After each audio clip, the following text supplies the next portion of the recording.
politician in both Houses of Parliament, as well as leadership of the Liberal Democrats. He was one of Westminster's most authoritative voices on foreign affairs, particularly in articulating his party's opposition to the invasion of Iraq in 2003. On a personal level, Ming was a loyal friend to me and my family. He served with my father on Trade and Industry Committee, where they conducted many inquiries, more notably the Iraq supergun affair. The two often vented their frustration that efforts to get ministers and officials, or even fellow members, to appear before the committee were thwarted. Despite this, they pursued the inquiry fiercely in order to get the truth.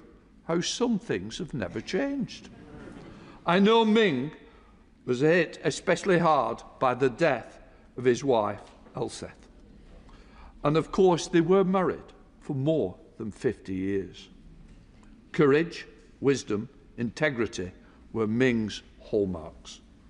We have lost a dear colleague and, for many of us, a wonderful friend. Our thoughts are with Ming, Ming's family, his friends, his allies across the political parties. I now, point of order, Ed Davey. Sir Ed Davey. Point of order. Mr. Speaker, can I first thank you for that generous tribute to our dear friend Ming. And I want to let the House into a secret about Ming Campbell. He was obsessed with sport. As you might expect from someone who was the captain of the Scottish men's team at the Commonwealth Games. I remember Ming talking about how he'd been captivated by the 1948 London Olympics at the age of 7, listening to it with his mother, and how he'd decided back then that he wanted to run at a future Olympics. It's a dream of so many young boys and girls, but Ming, thanks to his determination, drive and work ethic, actually made it happen. He represented our country at the Tokyo Games in 1964. For a man once known as the Flying Scotsman, who set a new British 100 metres record at 10.2 seconds, and who was probably the fastest person ever elected to this House. Ming was never one to brag about his sporting accomplishments. In fact, he was such a gentleman, so averse to boastfulness, that it could be hard to get him to talk about them at all.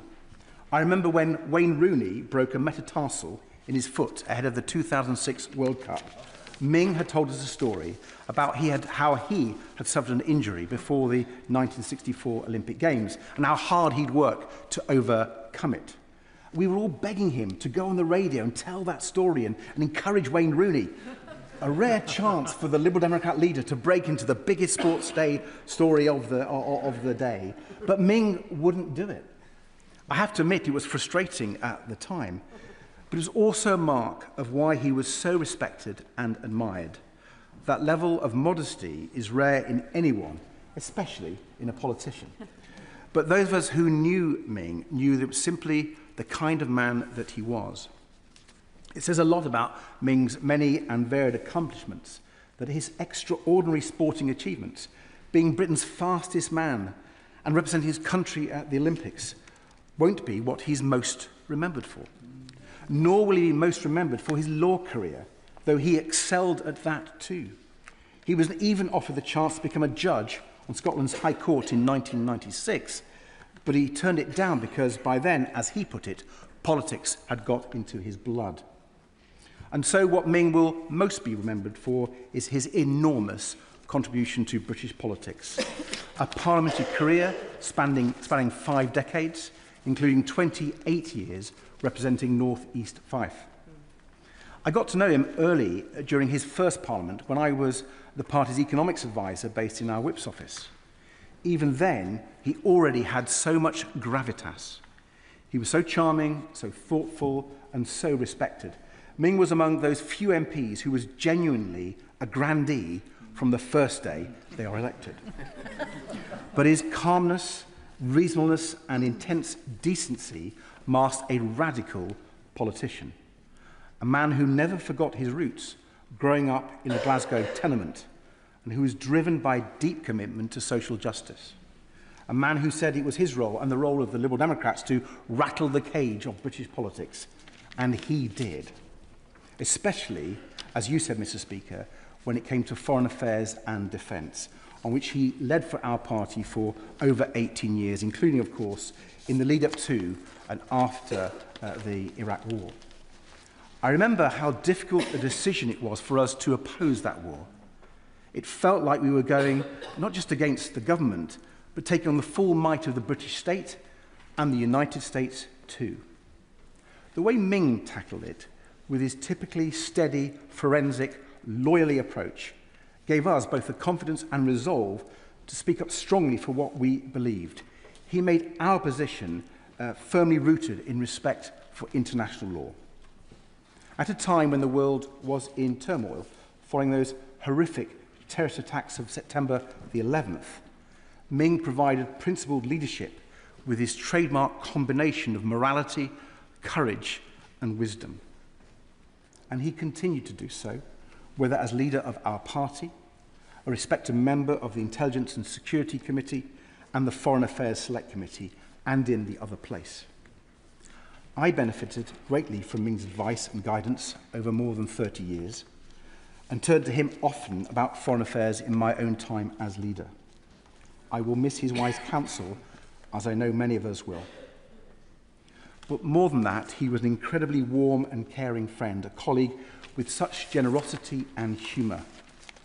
He called his late wife, Elspeth, his rock, and she was always by his side, mostly with a cigarette. And they were such good fun and such great company. It was once said of Ming that he runs the risk of giving politicians a good name. Well, he certainly did that. His passing is a moment for us to consider how we are all viewed as politicians and what changes we could make, both individually and collectively, to further the cause of good, decent, hopeful politics, something that Ming embodied entirely. Ming Campbell was a dedicated public servant, a tireless champion for Fife, St Andrews and the United Kingdom, and a true Liberal giant. I know all of us in the Liberal Democrat family and across this House will miss him terribly. Point of order, Prime Minister. Thank you, Mr. Speaker. On a point of order, everyone in this House knows what an honour it is to represent our country. But for most of us, that appreciation comes from the rather sedentary position on these benches, not from the international running track, where Lord Campbell of Pittenweem first represented Great Britain at the Olympic Games in Tokyo in 1964. He remained quick on his feet, Mr. Speaker, as a barrister before becoming an MP, where I'm told he made the most of his talents by sprinting door to door whilst canvassing.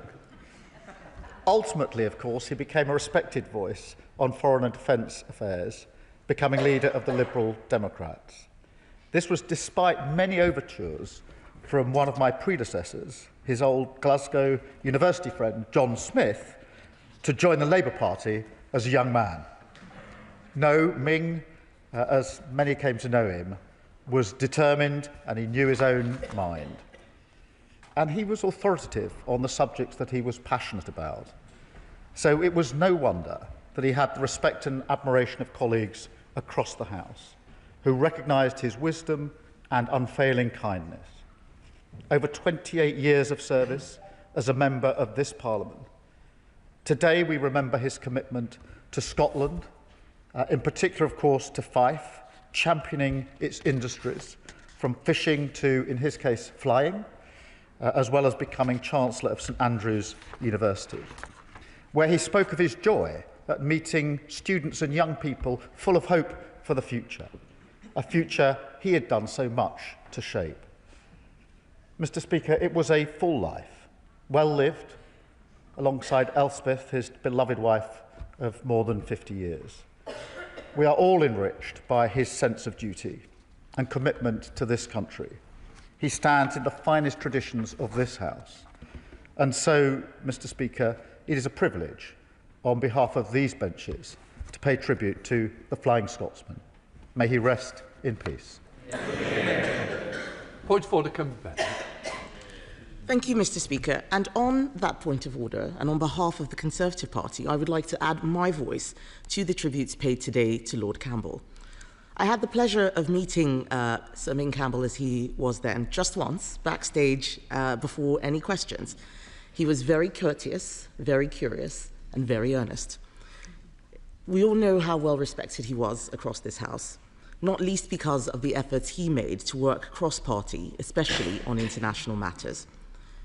Mr. Speaker, he was a man with a clear sense of right and wrong, committed to doing the right thing, even when it was difficult or unpopular.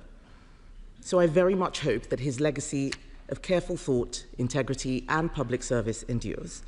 And on behalf of myself and my party, I extend heartfelt condolences to Sir Ming's family, to his party, and to all those who knew him and loved him. Point of order, John MacDonald. For those of us who were here during the debate on the Iraq War, on all sides, I want to thank Ming for the legal advice that he provided us and the way that he addressed that debate, because he did so without seeking any party advantage. He simply set out the legal principles upon which he was making the decision, and he did so with compassion and, as I said, with a recognition of the moral duty that we all had. Many of us agreed with him and voted with him. Many didn't, but everybody respected his judgment as a result. I believe he was a model MP, always speaking and voting on the basis of his conscience and the interests of his constituency and the country overall. He'll be greatly missed, but I think his lesson will remain with many of us throughout our own parliamentary careers. Point of order, Father of the House, Redwood Lee. As a Conservative, I also want to join our Liberal friends in paying tribute to such a gallant and charming gentleman. Probably his least successful period in this House was as leader of his party. Perhaps he was just too nice. Perhaps he could see both sides of the question. But what a great man and what a great foreign affairs spokesman. And I want to follow the honourable gentleman who's just spoken, because that whole episode of the Iraq War was so difficult for us in this House, and particularly those of us who broke with our party to oppose the Iraq War. And he gave us the leadership. He gave us that rigour, and he's been proved right on that. Of course, there are no prizes for being proved right, but history will prove him right. Point of order, Wendy Chamberlain. Thank you, Mr. Speaker. On a point of order, I stand here both as a friend of Ming's, but also as the current representative of his seat.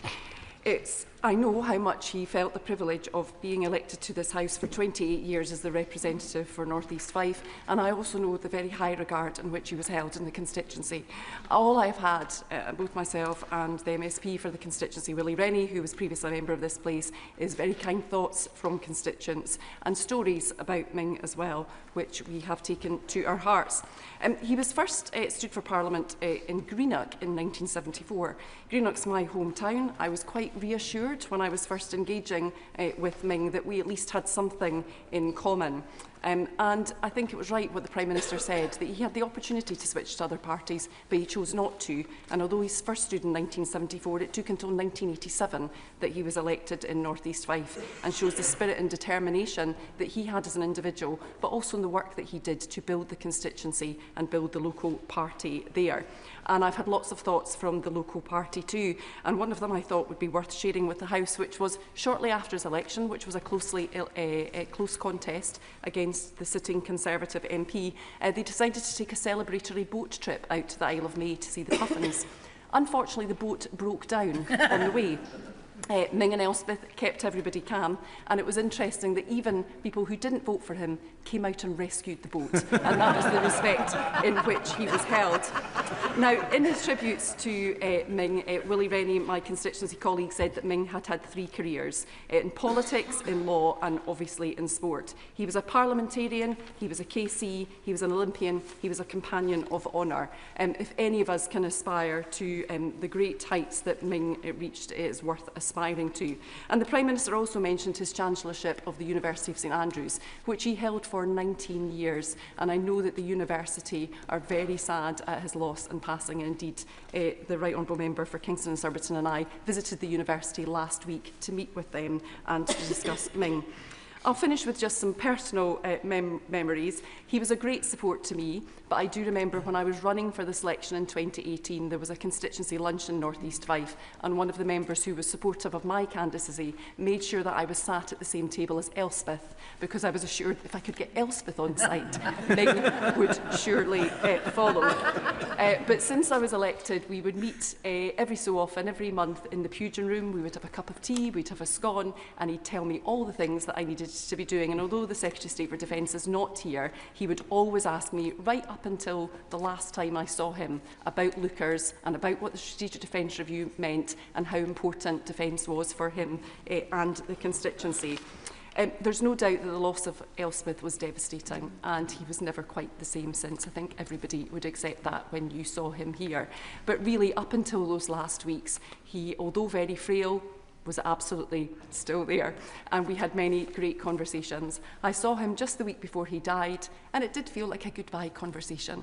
I know that he will be much missed across this House, and I'm very grateful to all the tributes that have been paid to him. Thank you.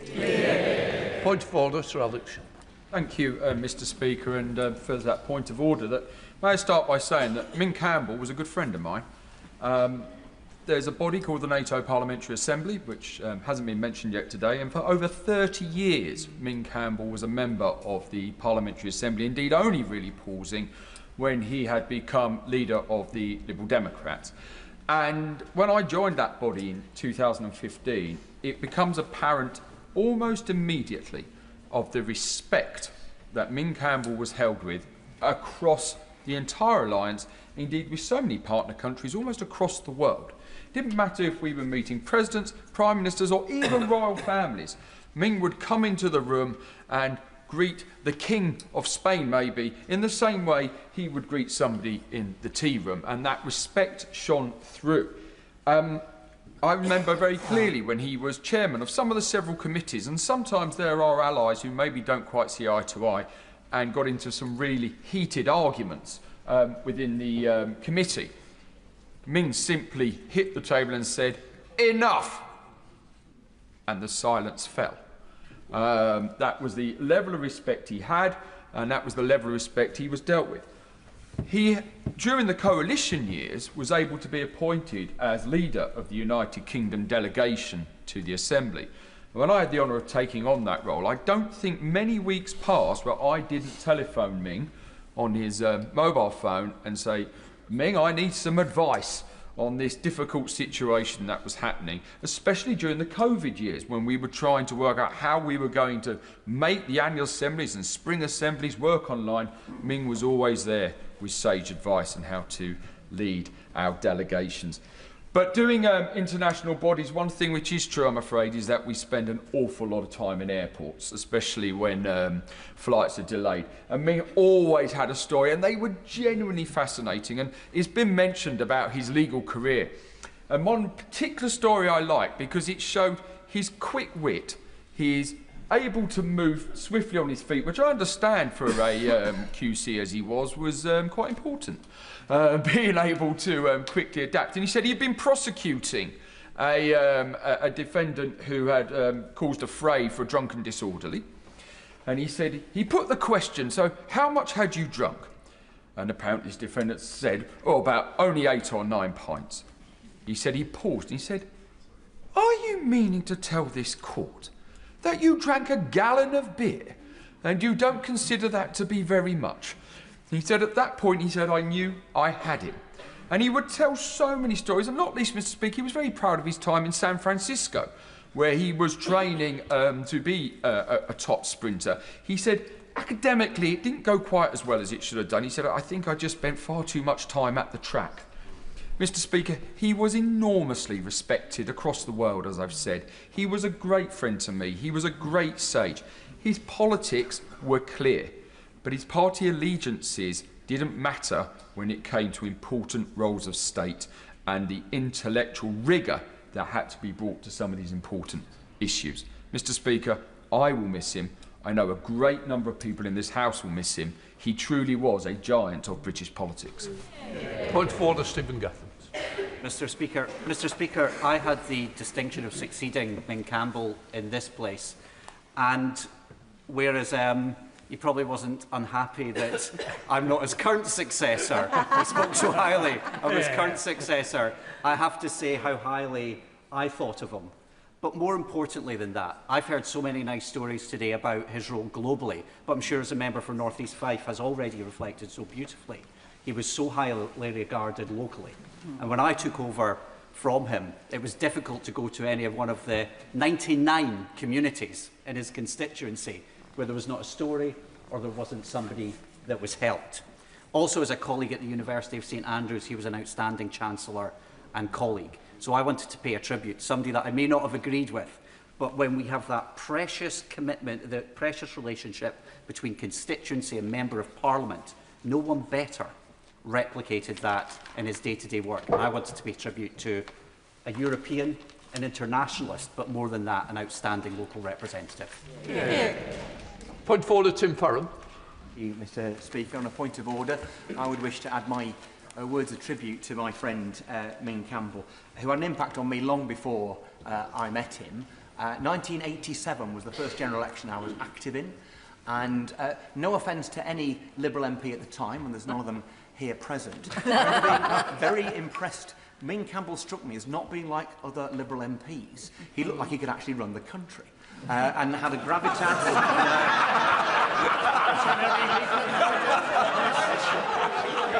That's how it struck me. This is a man. I'm pretty sure that's what I said to my mother in the early hours. Whatever it was, you'll know what it was.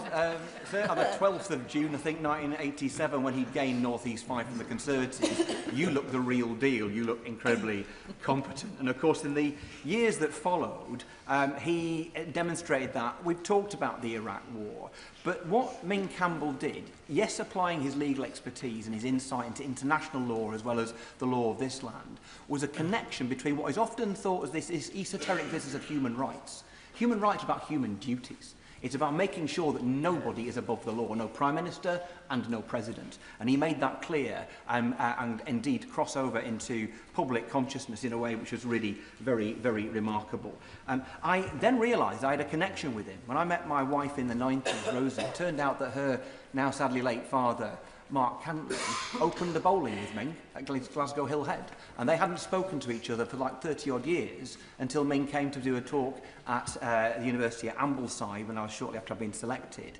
And the two of them continued a relationship and a friendship until Mark's passing just 2 years ago. In 2005, when I was elected, the late, great Charles Kennedy was meant to be doing the constituency visit to Westmoreland. His son was born the night before. Ming got drafted in, and at the last minute did 2 visits for me. And when you win by 267 votes, every single thing counts. I have him to thank for that. He became leader in 2006, and I had the honour of serving as his PPS during that time. What insight did I get into that? The fact that he was obsessed with sport and with running. And despite the fact this is a man who could run 100 metres in 10 seconds, he was incredibly generous in hearing the stories of somebody who was a 10th-rate fell runner. In my time as leader, he was a great source of advice, great source of wisdom. And then after that time, he and his wife, Elspeth, who we've mentioned, would regularly come on holiday on Ullswater, and they'd always make a point of coming to do a visit in Westmoreland, whether we asked them or not. Yeah. And my great recollection would be Ming talking to the local newspaper or the local TV, and Elspeth, not only with a fag, but with a pink cigarette holder, looking every bit what Lady Penelope from the Thunderbirds would have looked like in real life.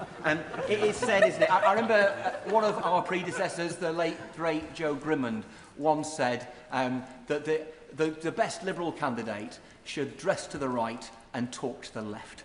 And Ming Campbell bore all the airs of being an establishment figure and was a radical to his dying breath. He was kind, wise, decent, talented, loyal. He was my friend, and I miss him. Yeah. Point of order, Sir Julian. Thank you, Mr. Speaker. On a point of order, I would like to state that Ming Campbell, as he then was the perfect example of how it's possible to disagree with another parliamentarian on a key issue and yet work side by side on other issues without any rancour or any reservation. My dealings with him didn't get off to the best start. We were generally on opposite sides of a debate about the replacement of Trident submarines and the replacement of continuous at-sea deterrence by part-time patrols. Nevertheless, once we got to know each other better on the Intelligence and Security Committee, we found ourselves making common cause on such issues as the safeguarding of the vital BBC monitoring service for the future, the need to enhance spending on defence with an improved defence budgeting priority, and above all, the folly that could have happened of Britain militarily intervening in the Syrian civil war. In short, Ming brought courtesy, style, courage and grace to public life to the benefit of society as a whole. Order, Christine Jolly. Thank you very much, Mr. Speaker. On a point of order, I would also like to pay tribute to Ming Campbell, who, although I met him personally in later years, his political influence has hung over my entire adult life. As an 18-year-old student at Glasgow University, I heard about these three great figures of British politics who had studied together and been great friends. Donald Dewar, who became the First Minister of Scotland. John Smith, whose legacy as leader of the Labour Party is well respected. And of course, Ming Campbell. And it was his persona, his influence, his attitude to politics, his integrity, which I found influenced me and was one of the things which pulled me towards the Liberal Party as it then was. But the first time I came across him personally was years later, about a year after he had stepped down as leader, when I had to make my maiden speech to Scottish Conference and discovered that I was speaking on a motion being proposed by Ming Campbell. It was, of course, it comes no surprise to many, about Lookers, RAF Lookers, its future, and what we needed to do to defend it. And that was a kind of thread that ran through it. But then in 2017, when I was standing in Edinburgh West, he came and launched my campaign, helped me up onto a chair so that everybody could see me, and was just, there to be supportive.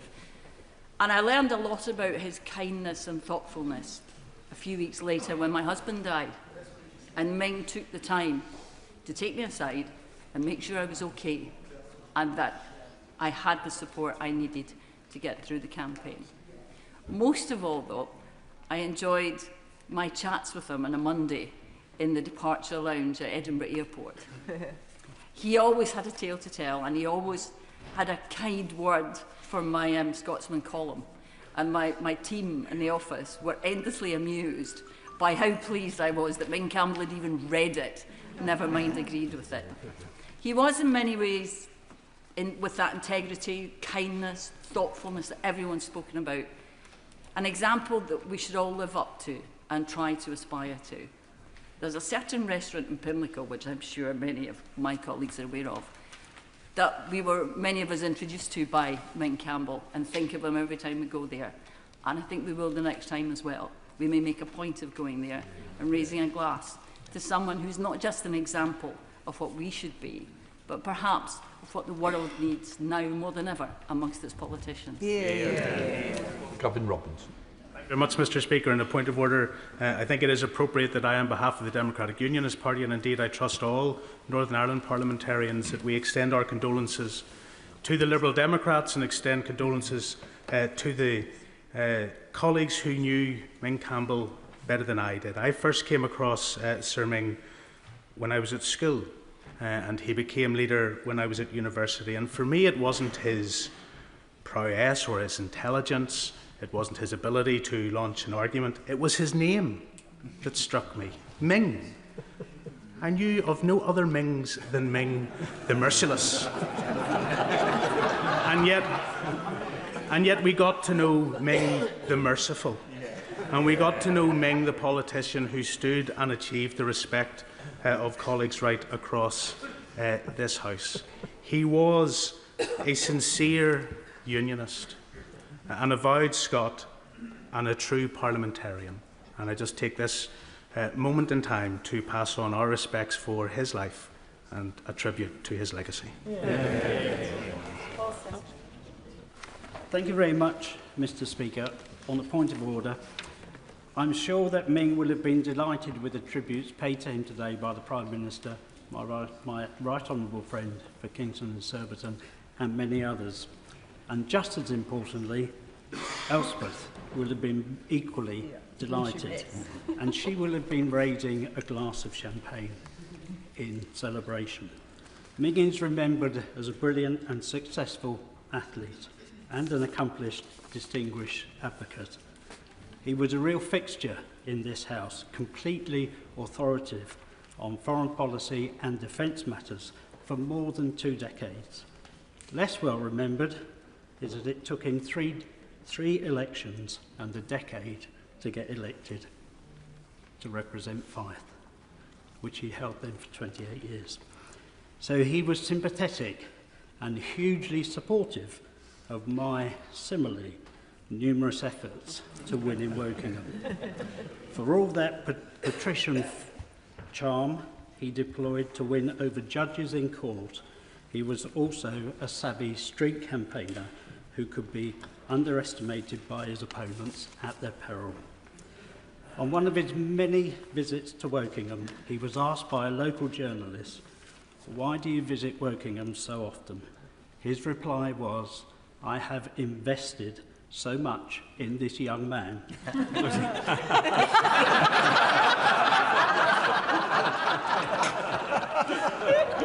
And it was only 10 years ago. I am determined to see that he is successful. And he was delighted when that investment paid off last July. He was very generous with his time and his advice. He was a very warm and generous friend to me, to my family, and to many colleagues, and many, many friends that he made in Wokingham along the way. He will be fondly remembered by everybody who knew him well.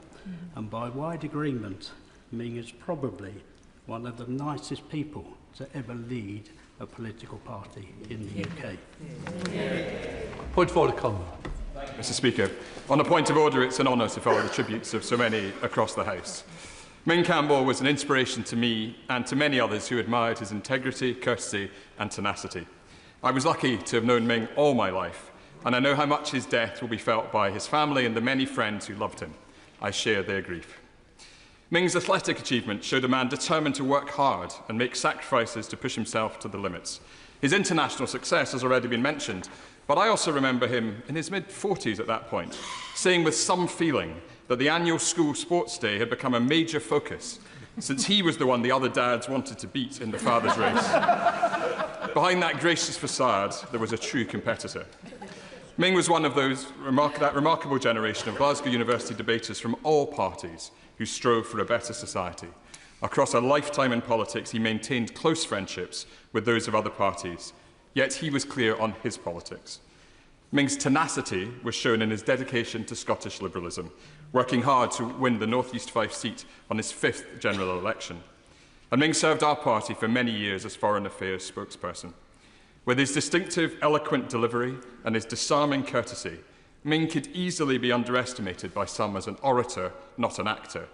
Yet his principled approach to the Iraq War demonstrated his courage and steel. He did not shirk from doing the right thing. For Ming, international liberalism was not an abstract ideal, but a set of practical moral obligations. As we say goodbye to a much-loved parliamentarian, we also remember a private man. Ming's marriage to Elspeth was the anchor of his life.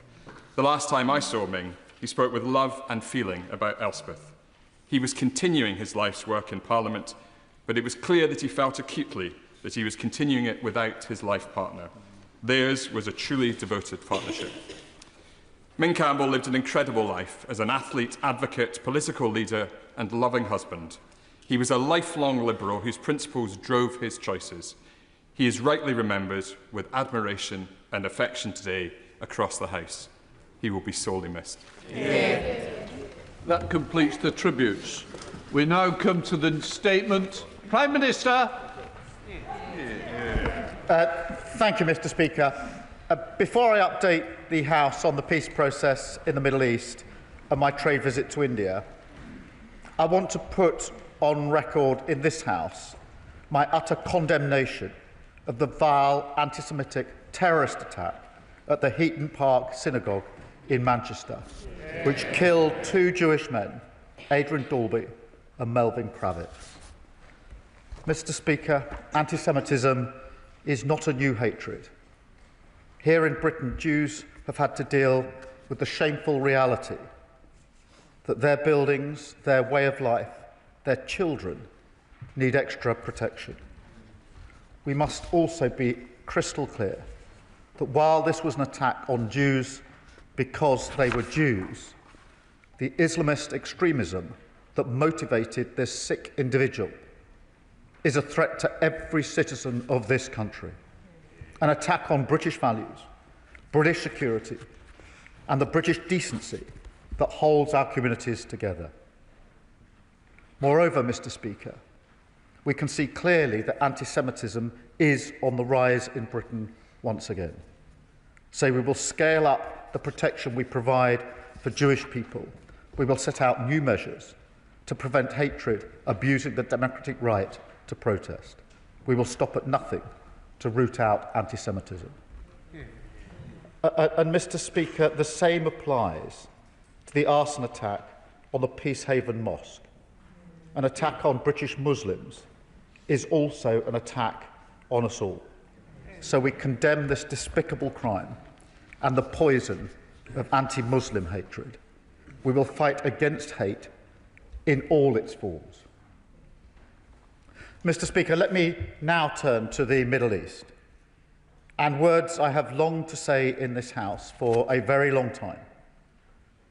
The surviving hostages are free. Yeah. The bombardment of Gaza has stopped.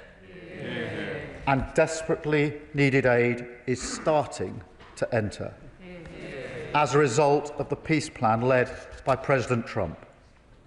We have the chance, and it is a chance, to bring a terrible chapter in history finally to a close.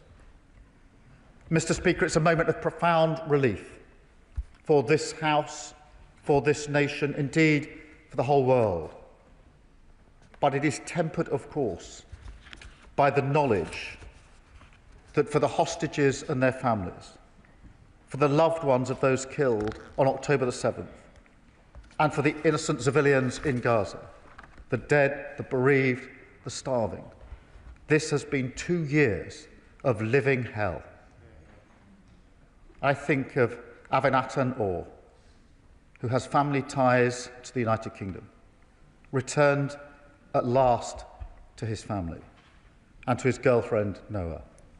Avinatan and Noah were taken from that music festival 2 years ago. The footage of their abduction, filmed by Hamas, evil, committed to camera.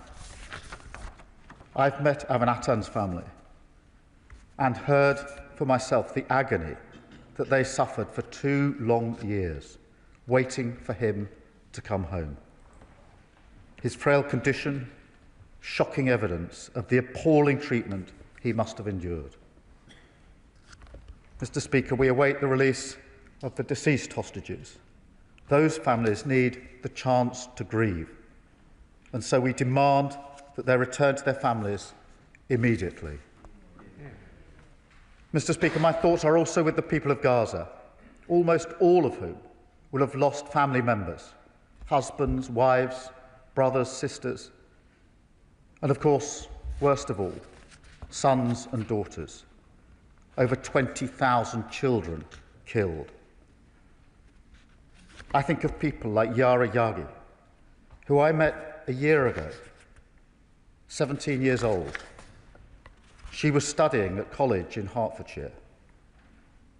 She had lost 44 members of her family. 44. A pain that cannot be erased, even as we welcome the peace today. But, Mr. Speaker, mercifully, the killing and destruction has now stopped, and aid is beginning to enter Gaza. But, to be clear, we urgently need to see more aid and faster. All restrictions must now be lifted. The need for food, sanitation, healthcare and shelter are still acute. While the signing yesterday was historic, what matters now is implementation and getting help in as quickly as possible. The UK is providing £20 million in additional humanitarian support to get water, sanitation and hygiene products to tens of thousands of civilians across Gaza. That is in addition to the support that we're already providing. Our 2 field hospitals in Gaza have already seen 600,000 patients. And earlier this month, Mr. Speaker, we evacuated the 3rd group of sick and injured Palestinian children to the United Kingdom, and they are now being treated by the NHS.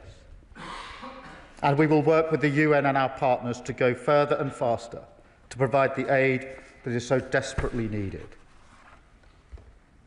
And, Mr. Speaker, let no one be any doubt that none of this would have been possible without President Trump.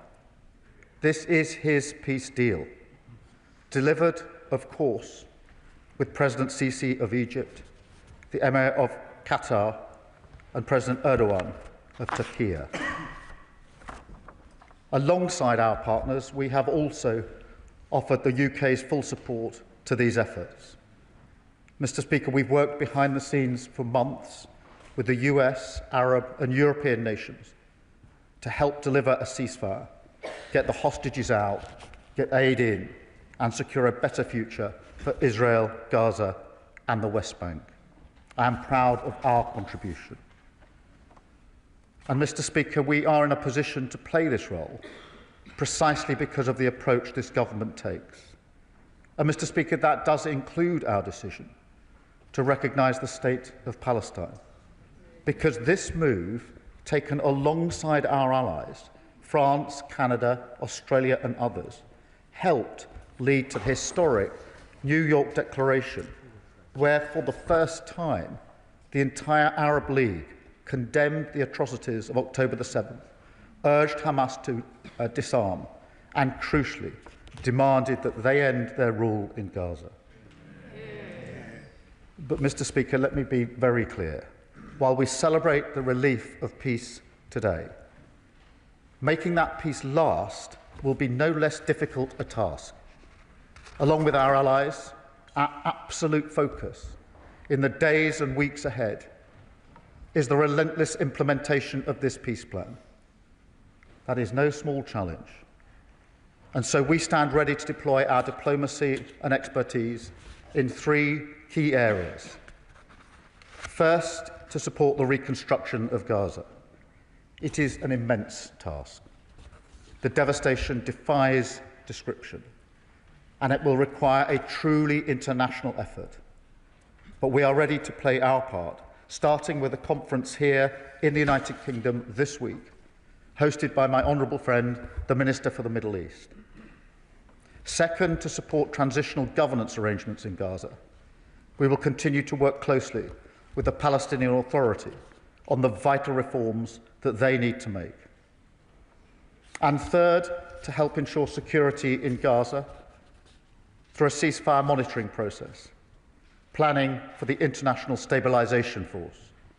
And, Mr. Speaker, drawing on our experience in Northern Ireland, we stand ready to play a full role in the decommissioning of Hamas weapons and capability. Because, as this House knows, there can be no viable future for Gaza, no security for Israel, if Hamas can still threaten bloodshed and terror. So we will work to put that threat out of action for good. Because, Mr. Speaker, this is the first real chance we've had at a 2-state solution since the Oslo Accords over 3 decades ago. So we are fully committed to this, because a safe and secure Israel, alongside a viable Palestinian state, is the only way to secure lasting peace for the Middle East. And I've been clear all along, Mr. Speaker, that must be our goal. So we will work now to follow through on the 20-point peace plan and deliver it in full, including by supporting a dialogue to agree on a political horizon for peaceful coexistence. Finally, Mr. Speaker, I want to update the House on my discussions with Prime Minister Modi last week in Mumbai. India is a growing force on the world stage, on track to have the third largest economy by 2028. So, in addition to the bond we already share, the living bridge of family and history, we are also united by the future and the incredible opportunities that we see before us. That's why back in July we signed a historic trade deal, opening up new opportunities for British businesses in India. And that's why last week I led the biggest British trade delegation to India ever. We announced that more British universities are opening campuses in India, making us their leading international education provider. We're deepening the UK-India Technology Security Initiative to boost opportunities for our brilliant tech sector. And we announced new deals and investment, including in advanced manufacturing, defence, car production and Bollywood filmmaking here in the United Kingdom. These investments into the United Kingdom are worth £1.3 billion, and, Mr. Speaker, they will create 10,600 jobs.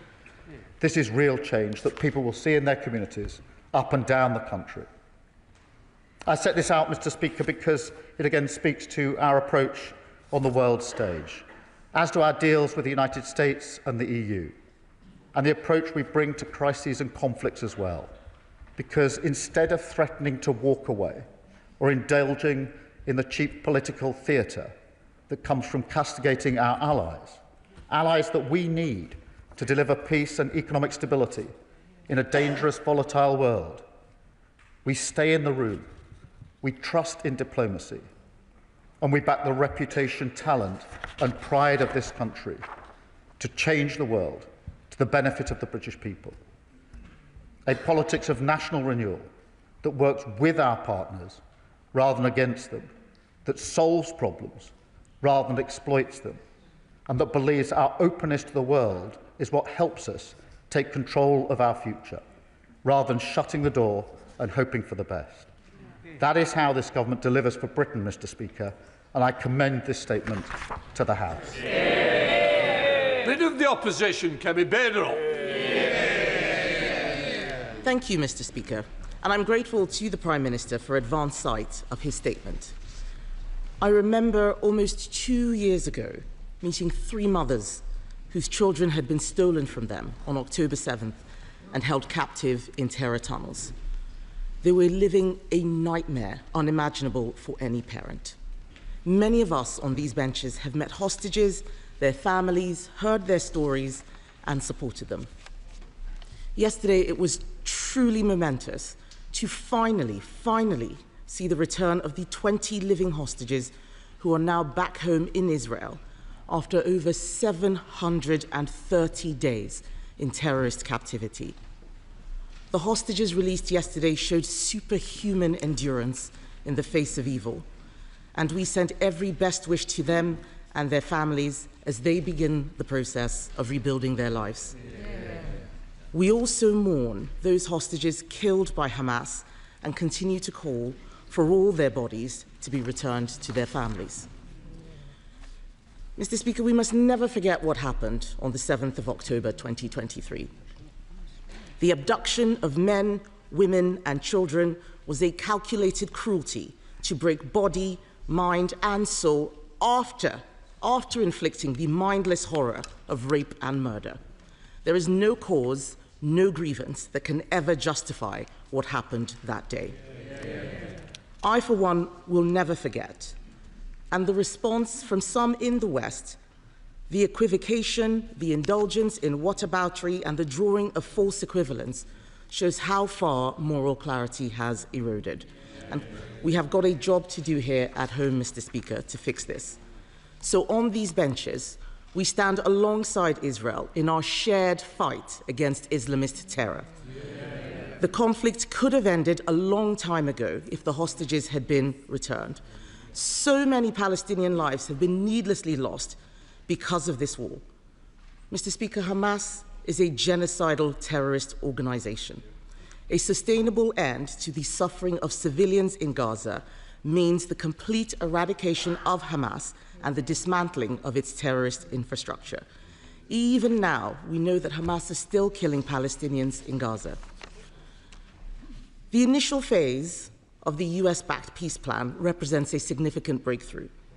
I want to thank the US administration, President Trump, and regional mediators for having secured this outcome. They put in the hard yards and found solutions, making clear that all progress would depend on the release of the hostages, a condition that some other governments forgot. Mr. Speaker, with this peace deal, there is much to be hopeful for in the Middle East. If the Abraham Accords are expanded, a new age of peace will have arrived.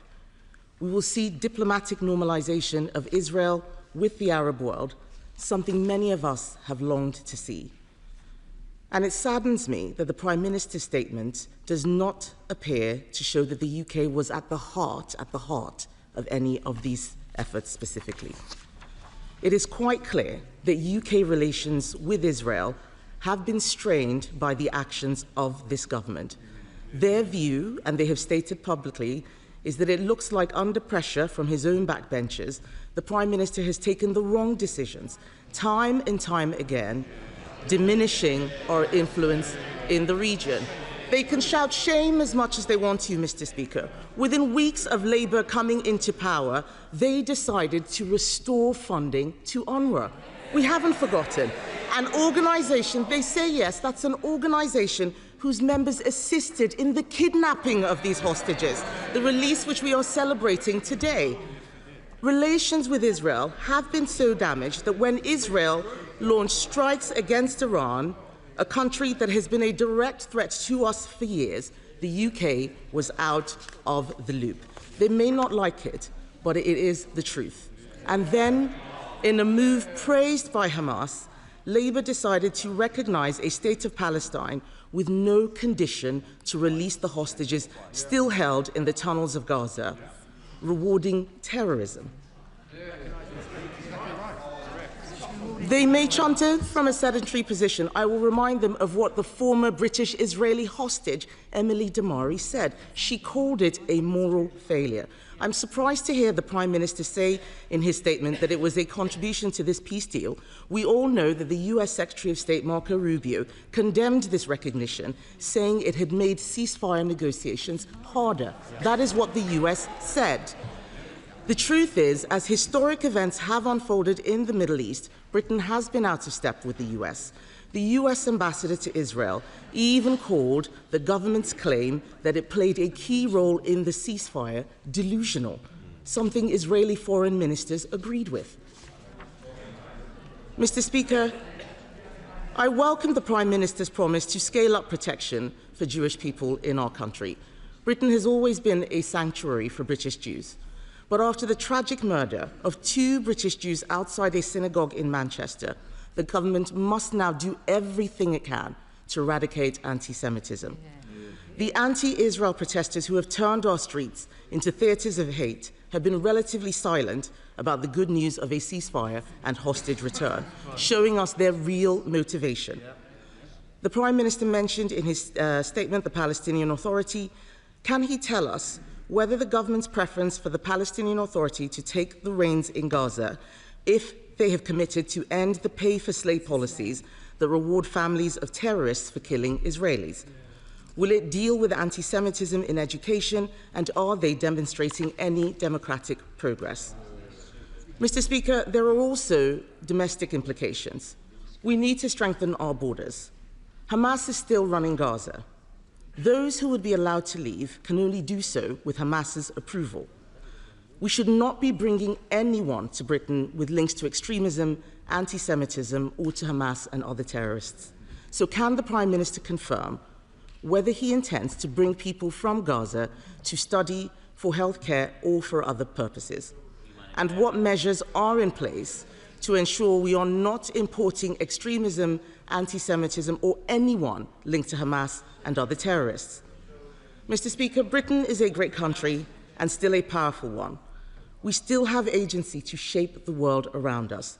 The government must do better and show it has the backbone to use Britain's power to make a better world.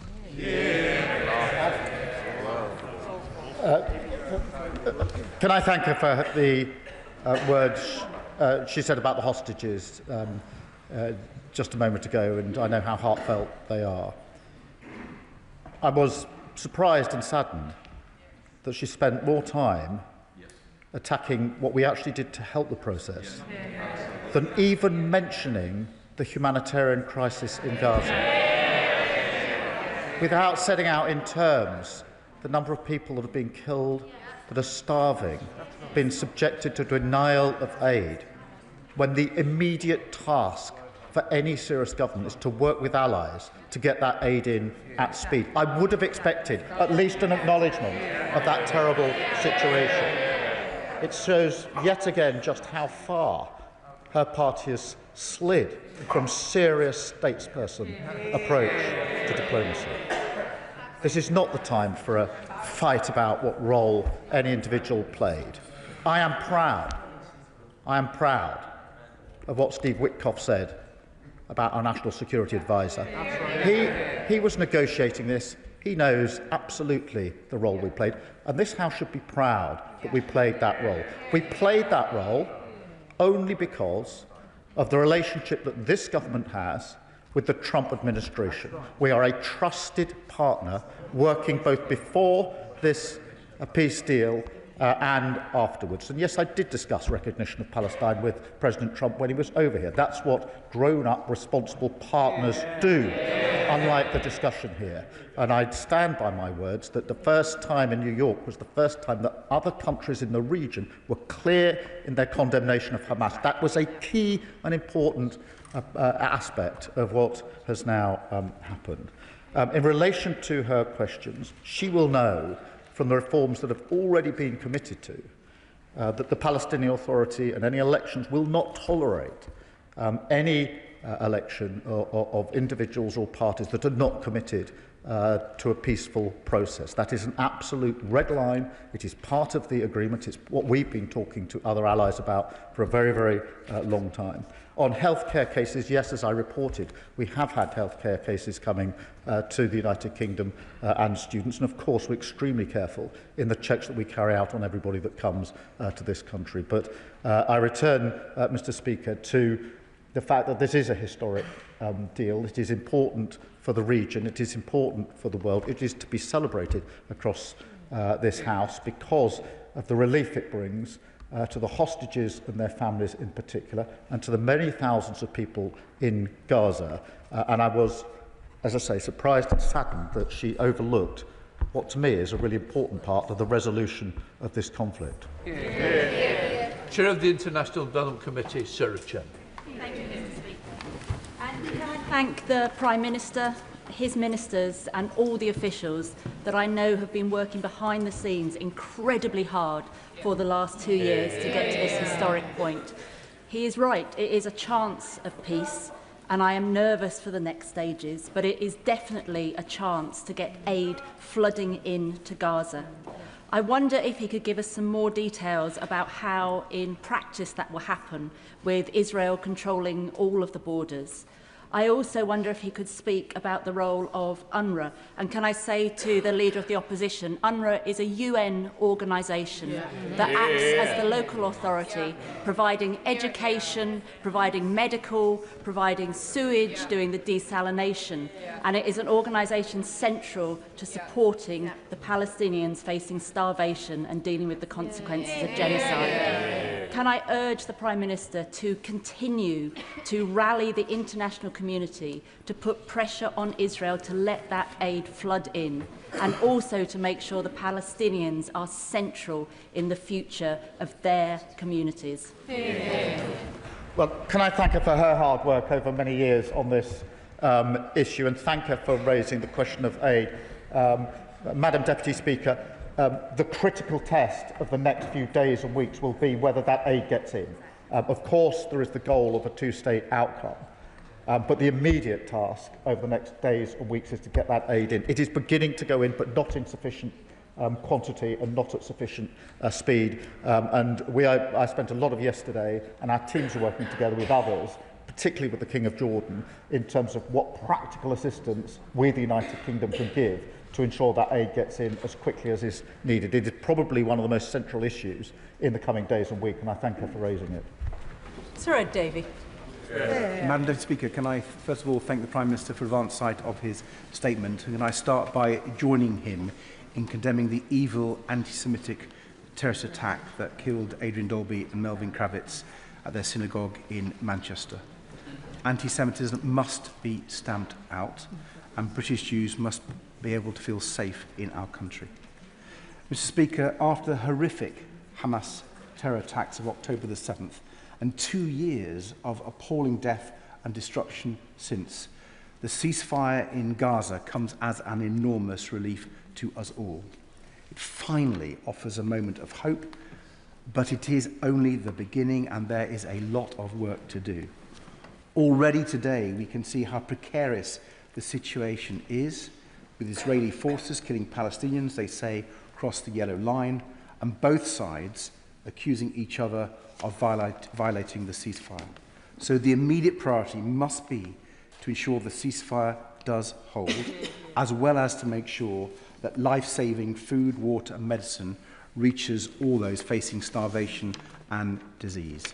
So can I ask the Prime Minister to set out in more detail what the UK is doing to get aid into Gaza as quickly as possible, and ask him to keep updating this House on those vital efforts. Madam Deputy Speaker, it was so moving to see the images yesterday of families weeping with joy as hostages were reunited with their loved ones. But does the Prime Minister share my anger and the anger of bereaved families that Hamas has still not released the bodies of all deceased hostages? These terrorists captured innocent people, held them hostage and killed them, and even now they deny their families the chance to bury them and mourn them properly. Palestinian families are starting to return home too, but for many, their homes are now rubble, and the process of rebuilding will be long and difficult. A ceasefire is not the same as a lasting peace. Only a two-state solution can deliver that. So welcome the Prime Minister's decision to finally recognise Palestine last month. And can I ask him what work he is doing with partners to help build a viable Palestinian state that can live peacefully alongside Israel? And has he spoken to President Trump and Prime Minister Netanyahu to make clear that the expansion of illegal Israeli settlements in the West Bank must stop? Israelis and Palestinians have suffered unimaginable trauma. Much of it will never be healed, but today they can at least begin to hope that their children will go free of this appalling cycle of violence. Well, can I thank him for the content and tone of his response. In relation to his questions, we are working with others on getting aid into Gaza. Until recently, that have been mainly airdrops. Obviously, what we really need is trucks going in, and that's what we've been focusing on, in particular in the practical work that we were doing yesterday whilst we're in Egypt, and we will continue to do so, and I will take up his invitation to update the House in relation to that. I do personally think that in these early days it is probably one of the single most important things that we need to absolutely focus on, because yes, it was a historic day, but implementing this is really important, and any misstep, any step backwards would have the potential to undermine what actually happened yesterday. In relation to the bodies, I absolutely agree. They must be released. Those poor families need to be able to grieve properly, and they cannot do so. And it is cruel that they've been held so long, and they must be immediately released. In relation to the two-state solution, look, this is necessarily and rightly the long-term objective, because I do not believe there will be lasting peace without a two-state solution, a safe and secure Israel, which we do not have, or a viable Palestinian state, which we do not have. And so that must be the end goal, and we're working with others to ensure that that remains the goal. Along the way, there has to be the work on the governance, the security and the reconstruction in Gaza. And I have to say, once the media are fully into Gaza, I think we will be having quite some debate in this House when the full horror of what has happened there and devastation is finally seen. In relation to illegal settlements, yes, I absolutely have made clear in relation to the West Bank what must happen or not happen, I should say, in relation to the illegal settlements. And it's important that we ensure that this is a process that leads to a lasting peace for Israel, for Gaza, and of course for the West Bank as well. John McDonnell. The Prime Minister mentioned his conversations with President Sisi. Can I take this opportunity to thank him for the conversations and interventions that he had with President Sisi and his team to secure the release of Allah Abdi el-Fattah from an Egyptian prison? We're all elated at the release of the hostages and the detainees and prisoners, but there's some confusion about whether or not two prominent Gazan Palestinian doctors have been released. Dr. Hussam Abu Safaya and Dr. Marwan Al-Hams. Both of them were detained and, unfortunately, ill-treated within the Israeli prisons. It would be really helpful if the Prime Minister could now confirm whether they've been released or not, and if they haven't, to make further representations to Israeli authorities. Can I thank him for his words in relation to Al-Fattah and his long campaign of raising of this important issue. In relation to the two doctors, what I can say to him is the cases have been raised. I don't yet know what the status is, but I will do my best to find out and get a better answer to him as quickly as we can. Part of the House, Sir Edward Lee. Beneath all the peace rhetoric, the brutal Hamas regime was openly executing people yesterday and refused to give up their weapons. Prime Minister Netanyahu has said he's going to remove them by force if necessary.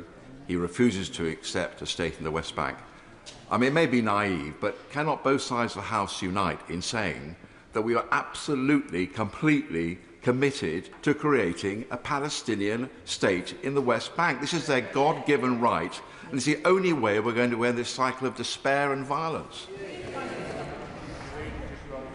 That sounds like the old Tory party I used to know, and I'm really pleased to hear it, because it is only, in a sense, by uniting across this House in the face of a conflict that's gone on for far too long and being clear-eyed about the only way there can be peace that is lasting, that we will be able to play a full part as our country in bringing that about. And I welcome the old tone and the old content that I just heard. Melanie Ward. Thank you, Madam Deputy Speaker. The emotional scenes in recent days in Palestine and Israel are proof that only politics and never violence can bring security to the people of the region. And accountability for the heinous killing that has taken place must be part of the future too. As someone who, as a then aid worker, stood in a hospital in Gaza last year, I know that the UK can play a key role in rebuilding Gaza's decimated health system. Will the Prime Minister meet me to discuss this? And will he convey the thanks of these benches to the National Security Advisor, who has played a truly vital role in making this ceasefire happen? Not for the first time, the Leader of the Opposition has no idea what she's talking about, and her backbenchers know it as well. I thank her for that contribution, and I do acknowledge the role the National Security Advisor played, and it's important. It's a typical UK role, which is quiet, behind the scenes, diplomatic, but bringing around really helpful steps towards the desired end. I will make sure she gets a meeting with the relevant minister on the other issues. Sir Andrew Mitchell. Thank you, Madam Deputy Speaker. Was not yesterday an historic and much longed-for day for which this government and the last one have worked tirelessly since the dreadful events of October the 7th? Does the Prime Minister agree that just as real progress at Oslo was made on the back of the Intifada, so now we must use the exceptional connections and deep historical knowledge that Britain has throughout the region to help secure a definitive resolution for the Middle East problems that have disfigured the world and poisoned the well of international progress and opinion for so many generations? Well, can I first acknowledge the role that he played in office just before the election and what he brought personally to the table in relation to this and the cross-party way in which he worked to ensure that the House as a whole could bring to bear pressure to bring about change. He's right about the goal that we need to achieve and the way that we want to achieve it, and so I wholeheartedly agree with him. Thank you. Clive Efford. Thank you, Madam Deputy Speaker. Can I start by saying to the Leader of the Opposition, not every statement in this House is an opportunity for political knockabout. And this is one of those occasions that required a statesperson. Can I ask my right honourable friend, that there are reports that there are militia groups seeking to gain control of certain areas within Gaza. What can be done to make sure that it's the people of Palestine that determine their future and not the biggest gangs? And what can we do about this situation? I thank him for raising this issue, and there are concerning reports of what gangs are getting up to, and the immediate next steps need to be, on the one hand, aid into Gaza, but also the question of better security arrangements into Gaza. I think that has to come in two stages. The stabilisation force will take some time, but it needs immediate steps to stabilise the situation now. Stephen Flynn. Mr. Speaker, may I begin by expressing relief at the release of the hostages, but anger that so many have not lived to see this day. Relief that Palestinians are not sheltering from the skies today, but anger that so many have not done so without friends and family by their sides and with homes to return to. So as we all embrace that collective relief, let us not forget that access to aid is essential. Access by the world's media and investigators to document crimes against humanity is essential. A two-state solution is essential. Accountability is essential. And it is with those words in mind that I say to the Prime Minister what I said to his predecessor 2 years ago. History will judge us by our response and by our actions. Up till now, on too many occasions, we have failed. Let us not do so anymore. Well, can I agree with him that aid is the immediate issue? I agree the media absolutely needs to be allowed in to document what has to be seen, and on a two-state solution, of course, there has to be accountability. Paul Wall. Thank you, Madam Deputy Speaker. Can I thank the Prime Minister for his statement, and can I warmly welcome the ceasefire, both for the beginning of the end of the suffering of the children of Gaza and also for the release of the hostages, one of whom is Nimrod Cohen, whose brother I met in Jerusalem early this year and whose family are eternally grateful for everything that this country and the United States have done to secure their release. But can I also thank the Prime Minister for his emphasis today on the need to flood Gaza with aid, something we've not seen at all adequately until now. And does he agree with the UN's Tom Fletcher that more governments need to urgently fund the UN's flash appeal for the occupied Palestinian territories? Well, I thank him for his question, and I agree that flooding aid is the essential next step, and I took the opportunity to have a discussion with Tom Fletcher yesterday about what more we could do in that regard. Kit Malthouse. Madam Deputy Speaker, setting aside the fact that we find ourselves in a situation where conditions have been placed upon the cessation of the annihilation of an entire people, or the strange delineation between hostages on one side and prisoners held in administrative detention on the other, we should, of course, all, as the Prime Minister said, express profound relief at the end of the killing, not least of one child every 45 minutes for 2 years.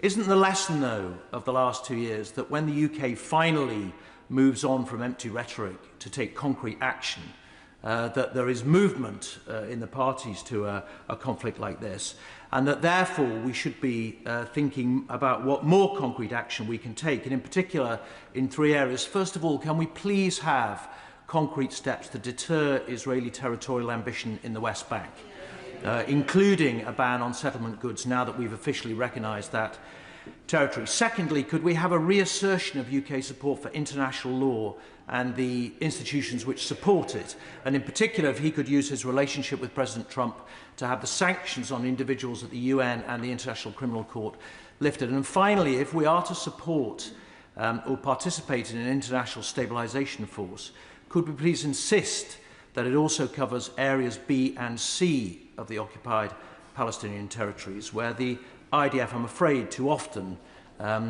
acts as cover for incidents of Israeli terrorism? Well, I thank him for his question and taking each of the three parts. Certainly, on the West Bank, we have taken action, as he knows, and will continue to look what further action we can take where we can with other countries. But it's important, as we focus on Gaza, that we do not forget the situation in the West Bank, as he rightly knows.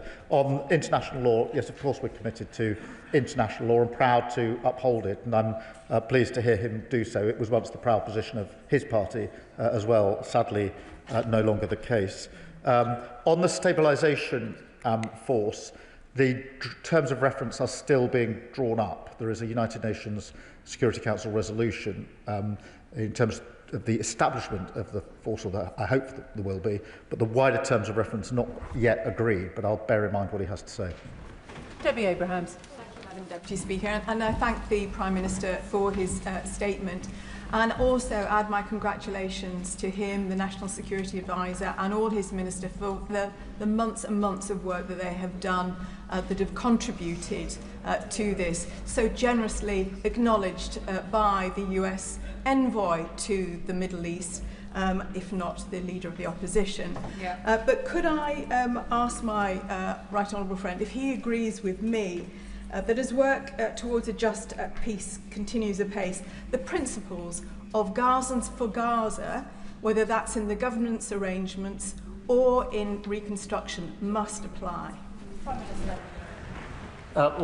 Can I acknowledge her championing and work on this issue and agree with her that we must now all work towards a viable Palestinian state alongside a safe and secure Israel as the only way in which we will have lasting peace. Leila Moran. Deputy Speaker, I want to feel happy this week, but I find it impossible. Because with so much destruction and so much devastation and so many lives lost, you look back over the last 2 years and you ask the question, what on earth was it all for? But history teaches us that from the depths of that despair can often launch a positive future. And there is only one way to achieve the everlasting peace that President Trump so rightly talks about, and that is that two-state solution. Israelis and Palestinians living side by side in dignity and security. I would like to thank this government for recognising the state of Palestine. That was a promise made to my great-grandfather, finally made good. But that is an empty promise unless it is followed by statehood. So my question is simply to the Prime Minister, will he make the Palestinian state a reality, and will he give it his personal attention over the course of his premiership so that this is the last time we see this devastation, not the repeat of that ever cycle of violence that we have always seen from the past? Yeah. Can I firstly acknowledge the impact that this has had on the honourable member and her family, an extended family, and that is evidence of the despair that she rightly describes, and we must, from the depths of that despair, build a better future. I do believe that is only going to be lasting if we have a two-state outcome, and we've seen too often in the past what appears to be a step forward and is rightly seen as a point of relief only for things to fall back. And I give my personal commitment that we will work tirelessly to ensure that this time we build on the signing of the agreement yesterday through all the work that's going to have to be done along the way until we get to that final lasting solution, which will have to be a two-state solution. Gurinder Singh Josan. Madam Deputy Speaker, thank you to the Prime Minister for his updating the House on the 3 points. And I join the Prime Minister in his condemnation of the anti-Semitic terrorist attack in Manchester and also the arson attack on the Peacehaven Mosque. And I welcome the Prime Minister's commitment to fight hatred in all its forms. and the support provided for security at synagogues and mosques. And I do ask the Prime Minister to ensure that security at all our places of worship remains a priority. The approach taken by the Prime Minister on the Middle East and the ongoing engagement with India of pragmatic engagement has been shown to be the correct approach. So does the Prime Minister agree that British values of democracy, respect, internationalism and perseverance are going to be key to the ongoing work required to deliver a two-state solution, but also further economic progress and trade deals that will benefit the people of the UK? I thank him for his question, and can I just agree with him? We must provide the security needed at all of our places of worship, and I know across the House people will be saddened and concerned to know that some of our places of worship require the sort of security that we are seeing today. That is something we must all work to alleviate. That is partly a question of putting in more resource, but it's much bigger than that in terms of the change that we need to bring about. I do believe that the approach that we're taking of diplomacy, sticking to our values and being in the room to argue is of benefit to this country in relation to not only the Middle East, also India and the wider world. Sir Oliver Dowden. Speaker, after the horrors of Manchester, there is a sense of joy and relief in synagogues in my constituency at the final release of the hostages, many of whom were sponsored by synagogues. But there's also a sense of trepidation when they see Hamas terrorists patrolling the streets of Gaza, carrying out summary executions. So I welcome the Prime Minister's commitment that Hamas can have no role in Gaza.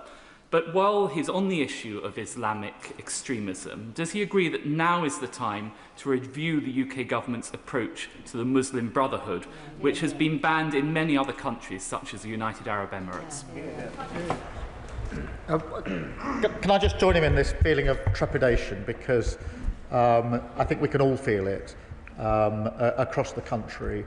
Trepidation and fear following on from the terrible impact that the Manchester attack had on all of our communities, but the Jewish community in particular. Absolutely assert and be clear that Hamas must play no role whatsoever. And that is why it's so important that we work with our international allies on the follow-through now from what happened yesterday, aid, security, making sure that the steps are in place to move on at speed. And that is the biggest risk, frankly, to this agreement, that we're not able to move sufficiently quickly on those important issues. And the Muslim Brotherhood question we do keep under constant review. Marsha de Cordova. Thank you, Madam Deputy Speaker. I welcome this long overdue ceasefire and phase 1 of this peace plan. The devastating number of Palestinians killed, including more than 18,400 children, is intolerable, and there are countless others who have life-changing injuries.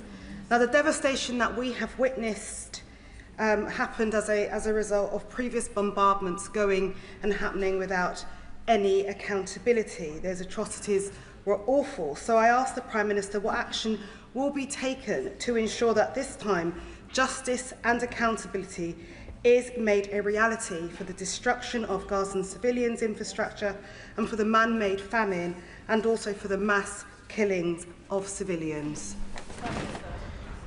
Well, I thank her for her question. The immediate focus is obviously on following through on the agreement with the practical next steps, and I do think that is of first importance.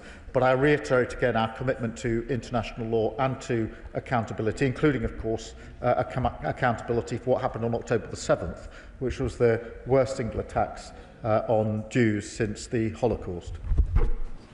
Richard Tice. Deputy Speaker, we all welcome the release of the hostages, the ceasefire, the beginning of the end of the suffering in Gaza. And I know the joy of the hostage families that I met a couple of weeks ago in Israel will be ecstatic. But as we hope that the divisions start to reduce in the Middle East, we must also hope that we can reduce the heat and the division of this debate here in the United Kingdom. The Prime Minister quite rightly has referred to the rise of anti-Semitism. And does he join me in hoping that now is the time that hopefully the protests we've seen on our streets, with anti-Semitic chants such as "from the river to the sea," that now is the time to bring those to an end as we try and unify, bring people together and move forwards. Can I thank him for his question and agree that we do need to take this moment to work to bring all of our communities together. I was genuinely saddened to see some of the protests that were taking place on the very day of the Manchester attack in Whitehall, and then again at the weekend, notwithstanding the quite reasonable request to say, please exercise your right of freedom of expression on a different day in a different way. I genuinely thought that human decency would prevail there, but I agree with him that now is the time internationally to work on the agreement, and in the United Kingdom to do everything we can across this House to bring our communities together. Tony Beales. Thank you, Madam Deputy Speaker, and I'd like to welcome the Prime Minister's statement today, which we all hope will bring an end to 2 years of awful bloodshed. I visited Israel and Palestine 1 month before October 7th and met civil society organisations working cross-community, and it struck me how vital they'll be in building a potential future long-term peace. But they lack funding, they lack legitimacy and support in Israel and in Palestine. I'd like to ask the Prime Minister what thought and consideration he has given, what consideration he can give in future to the UK's role in an international peace fund in a similar model to the Northern Ireland Peace Fund that may fund civil society organisations working cross-community to support leaders of the future, to build peacemakers and to start to heal the rifts that we have seen. Well, can I thank him for touching on this, because one of the great tragedies of what happened on October the 7th was that cross-community work, particularly in Israel and Palestine, involving the next generation, trying to ensure that they would have a better future and could then take things forward, fell away, as it did with some of the interfaith work in this country, which we all thought was stronger and more robust than it turned out to be. And so we must do all we can to restore that work and to build on that work, because it is essential as we go forward. Joy Morrissey. Thank you, Madam Deputy Speaker. We all welcome the peace in the Middle East, and we welcome, I don't think there is a member here that doesn't welcome a two-state solution, but there is concerns across this House about Hamas leading one of those states, where its fundamental goal is to drive the other state into the sea and have a total eradication of that race. And that hatred has been translated to the streets of London and the UK and is affecting our British Jews every single day. And they are afraid. And Prime Minister, I'm asking the Prime Minister, what will the Prime Minister do to actually alleviate the level of anti-Semitism that is transferring to the streets of London and Manchester and across the UK because of a war that has happened in the Middle East? Can we rise above this, and will the Prime Minister rise above this and find a way forward for the British Jews here in the UK? Well, can I thank her for her question, and absolutely agree with her. There can be no way that Hamas can play any role in a Palestinian state, and that is the absolute red line of all those that recognised Palestine earlier this year, and the red line of the New York Declaration. And it is a really important and fundamental red line that has to be kept to, for all the reasons that she has set out, and I think across this House everybody understands. In relation to the security and safety of Jews in this country, of course we must step up. That needs to be done in a number of ways: practical support, financial support. Sad though it is to say that we need to put even more security in around our synagogues and schools, so children can go safely to their schools in this country, but we must do it. And we've already been working on that for some considerable time in government. I took the time the day after the Manchester attack to talk to the CST and other leaders about what more we can do in that regard. And I'm more than happy to work across the House on this. I think we owe it to our Jewish community here that we're seen to be working together on these important measures. And I thank her for her support. Naz Shah. I first of all associate myself with the comments from the Prime Minister regarding the attack, the heinous attack in Manchester and on Peacehaven Mosque. An attack on any place of worship is an attack on our democracy and our way of life. I also like to thank the Prime Minister and his team and his ministers in particular, and our Director for National Security, for all their efforts and for the recognition of Palestine. This is something that has been, as the member stated earlier, long overdue and historically put in a right that we should have done a long time ago. And that has no doubt contributed to where we are today. So once again, a huge thank you. But can I ask the question, whilst we have, I recognise we have over 92% of the homes in Gaza have been erased, more than 730,000 displaced, of them 520,000 children in particular. Could the Prime Minister outline in detail what more is being done to rebuild Gaza in addition to aid, in addition to our conversations? Thank you. Can I thank her for her question? And reconstruction is a really important task. It will be extremely difficult given the levels of devastation.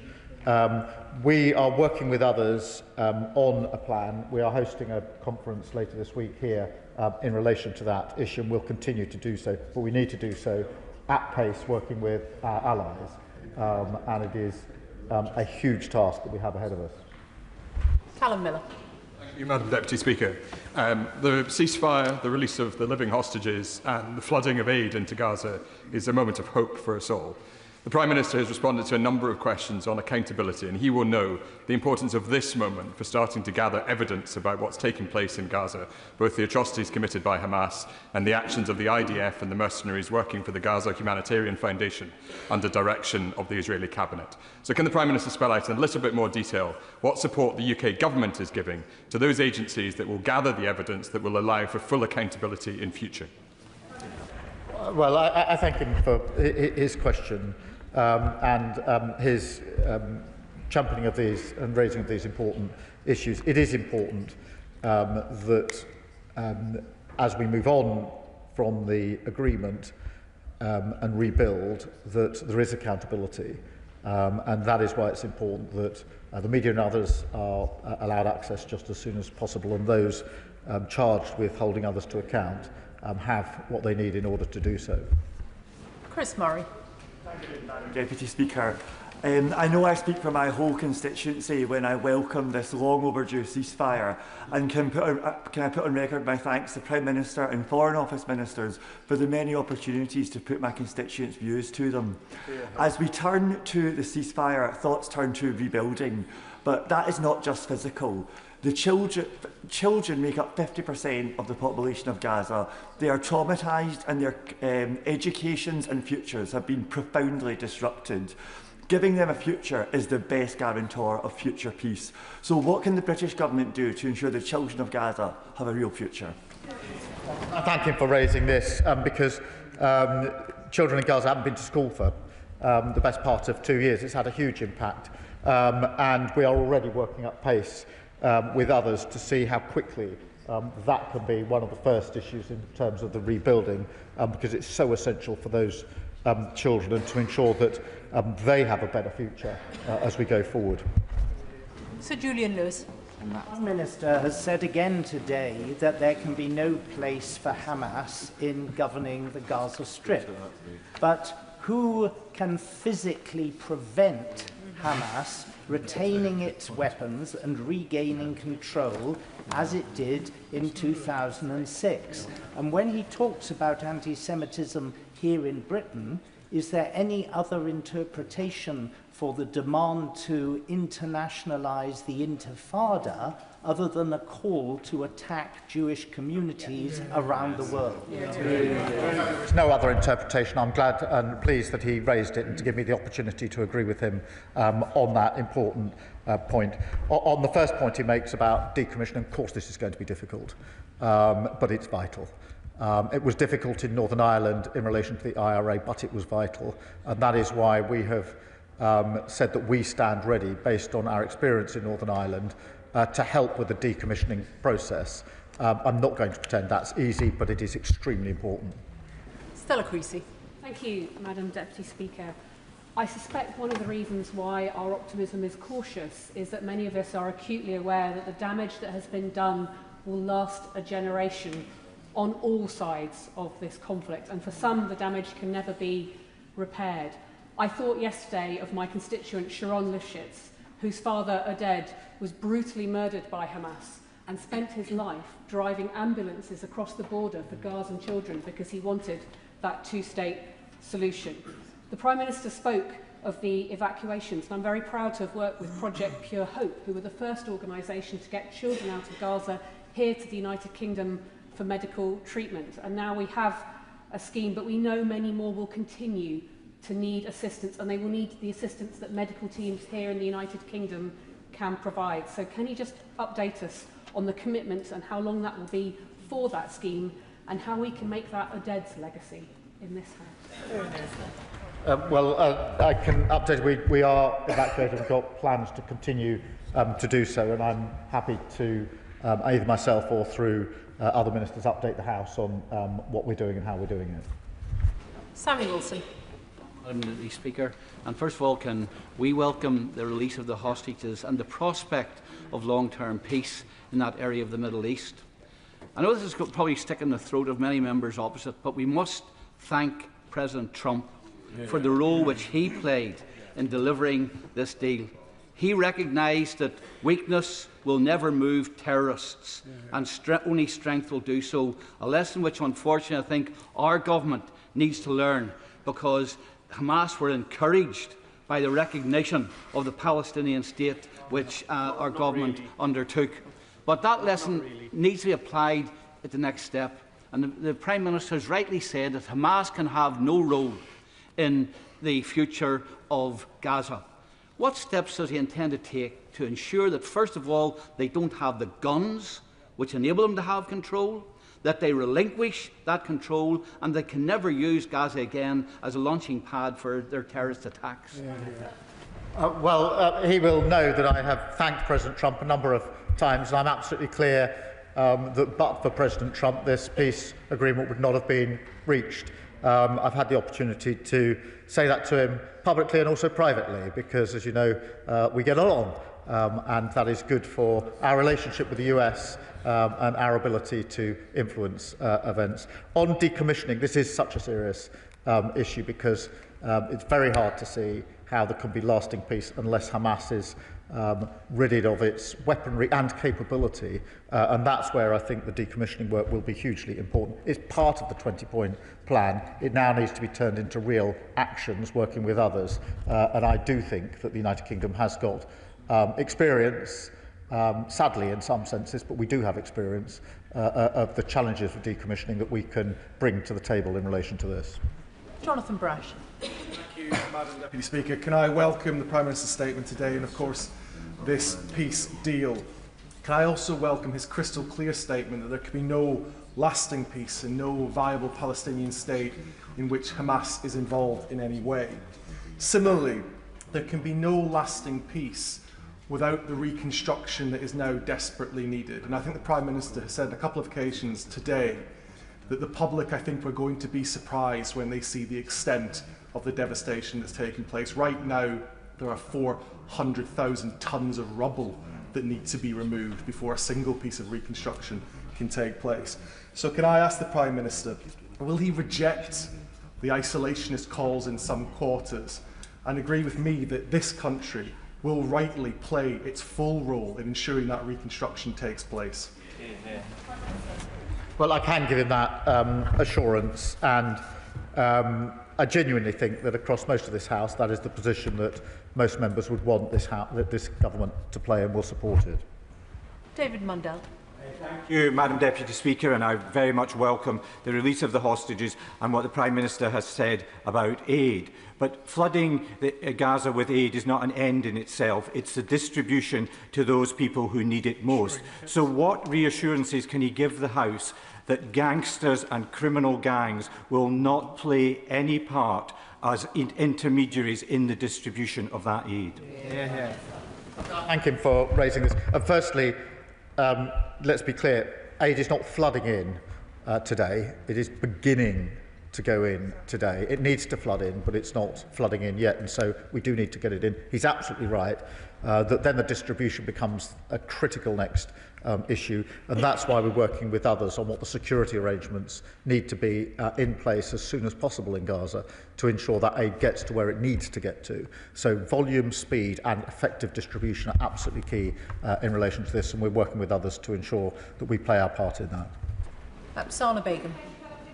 September last year, the government announced that it has suspended 30 export arms licences to Israel, with around 350 licences remaining active. The government has repeatedly said it was blocking the sale of items to be used in Israel's military assault in Gaza, yet a new Channel 4 report has found Israel imported nearly £1 million worth of UK munitions in the first 9 months of this year, with a total of 110,000 items categorised as bullets from the UK to Israel in August alone. Could the Prime Minister confirm whether UK-made munitions were used in Israel's military assault in Gaza, and does he agree with me that a world for justice and with peace that is lasting must be one without these bullets and these bombs?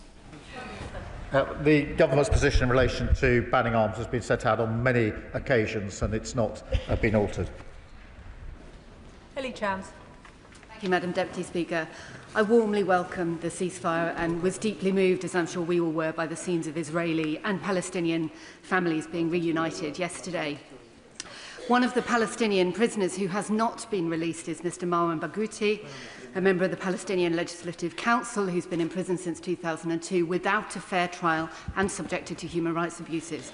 Can I ask the Prime Minister what recent representation his government has made in the last few days to secure the immediate release of Mr. Barghouti, given his widespread popularity as a unifying voice for Palestinian rights, dignity and freedom, and therefore his potential crucial role in securing a meaningful and lasting peace in the region?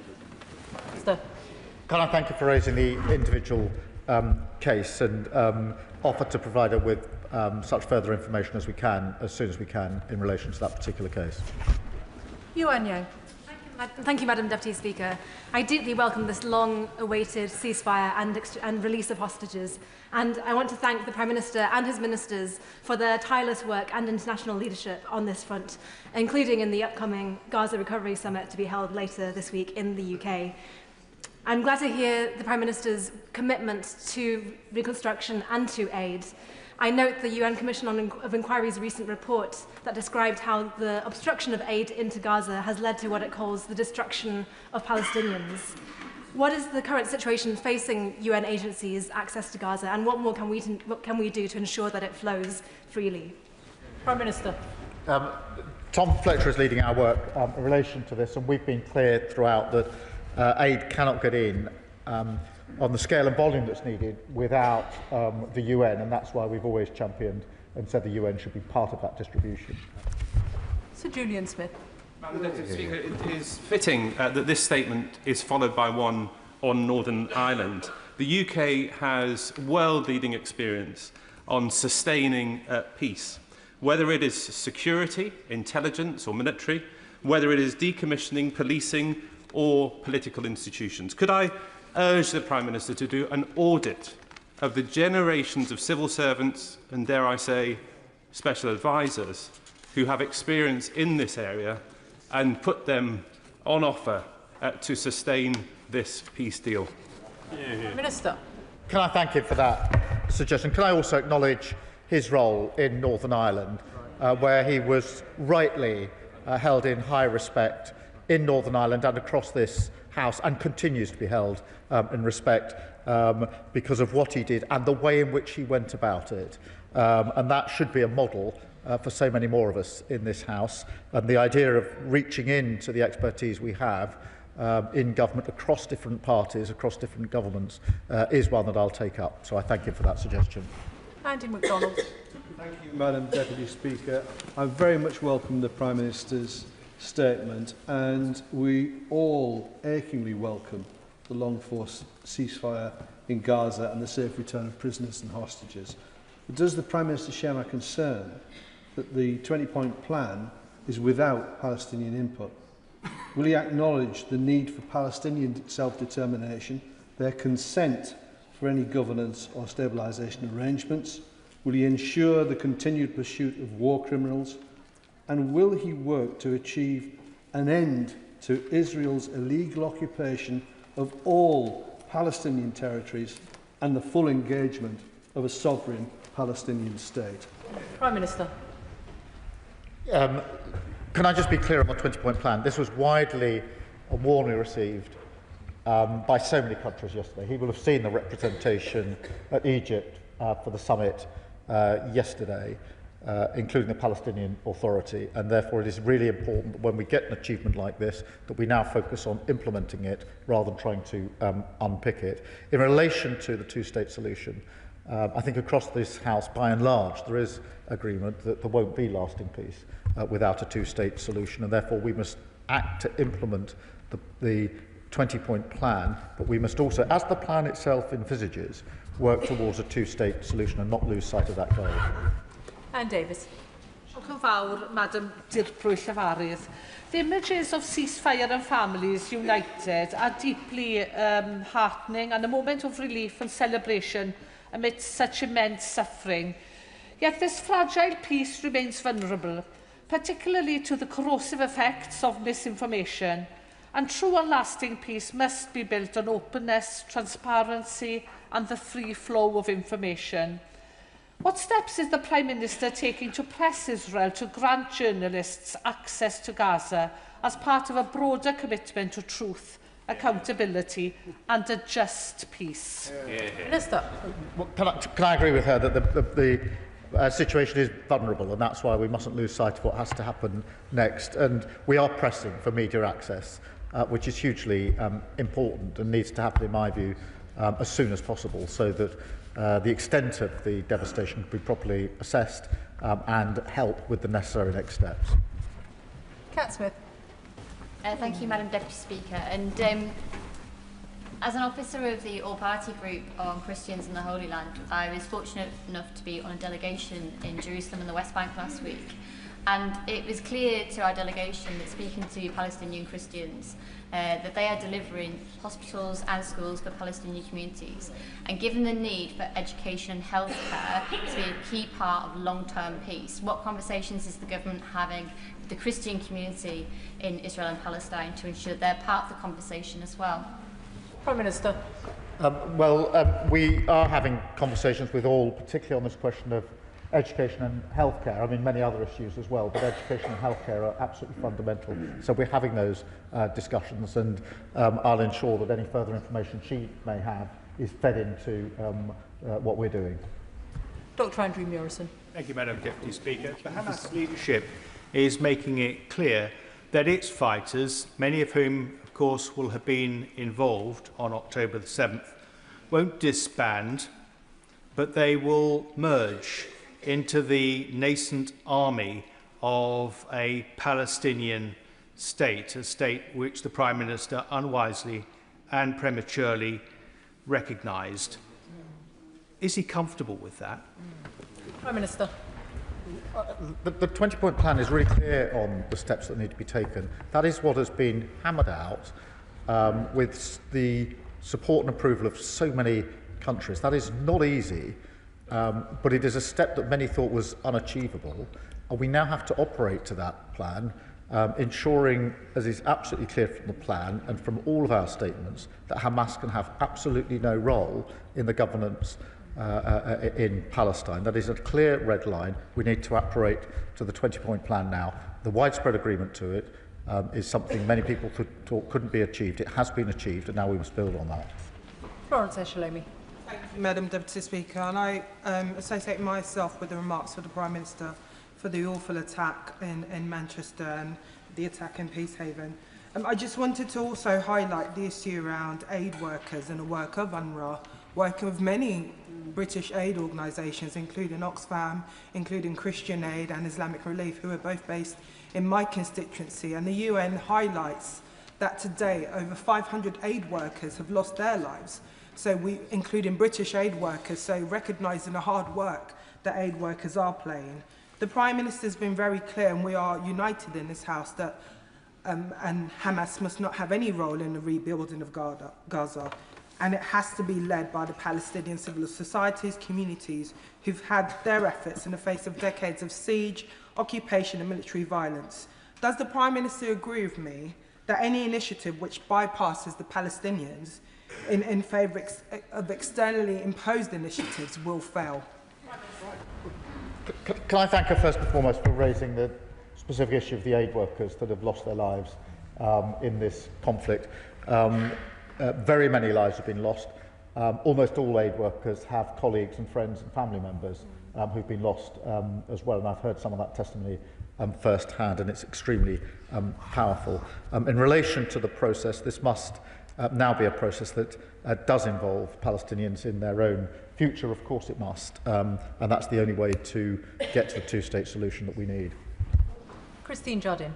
Thank you very much, Madam Deputy Speaker. I'm sure, like everyone else in this House today, I feel enormous relief at the fact that this ceasefire has been achieved, but that can be nothing to the relief felt by those Israeli families who felt they would never see their loved ones again. And those thousands of children in Gaza who were able to sleep last night without the fear of being bombed. But we've been here before, and for their sake, we cannot let the hope of today disappear in the same way that the promise of the Oslo Agreement did. And crucial to that is going to be confidence in the peace process. The Prime Minister has already alluded to the lessons that we can bring to that process from Northern Ireland. One of them is in decommissioning out Hamas. So can he tell us what support the US administration is going to offer to allow us to use that expertise and experience? Can I thank her?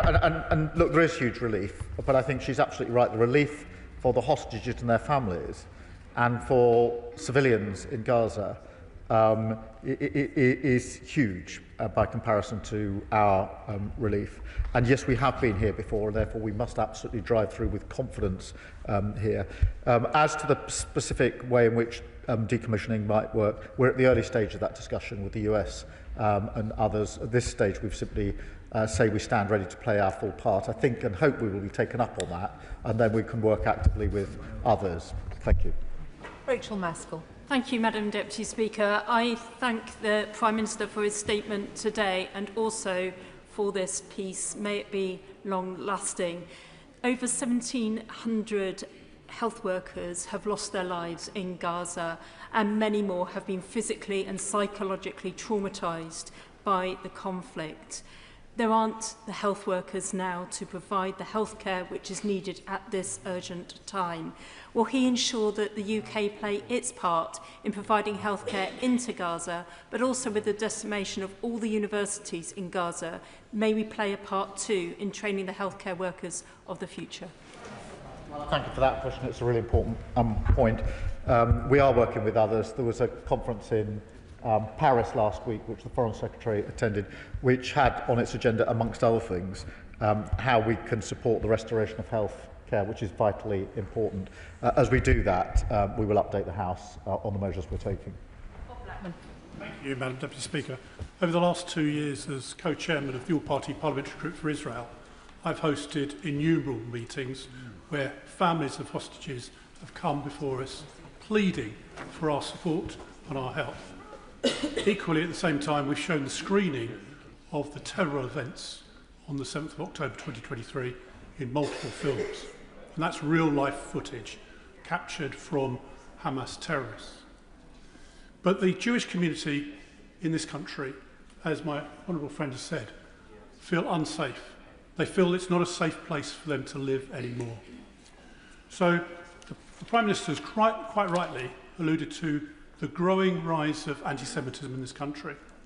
So I ask him what he's going to do on a concrete basis to eliminate this scourge, and in particular at our places of education, both our universities, so our Jewish students feel safe on campus, but equally in all of our schools, so that the young people that are growing up in this country are no longer being exposed to anti-Semitism. Can I thank you for that? And it is really important that we rise to this challenge and make sure that our Jewish community feels safe and secure and part of who we are in this country. I think that does require concrete steps in relation to security and safety measures.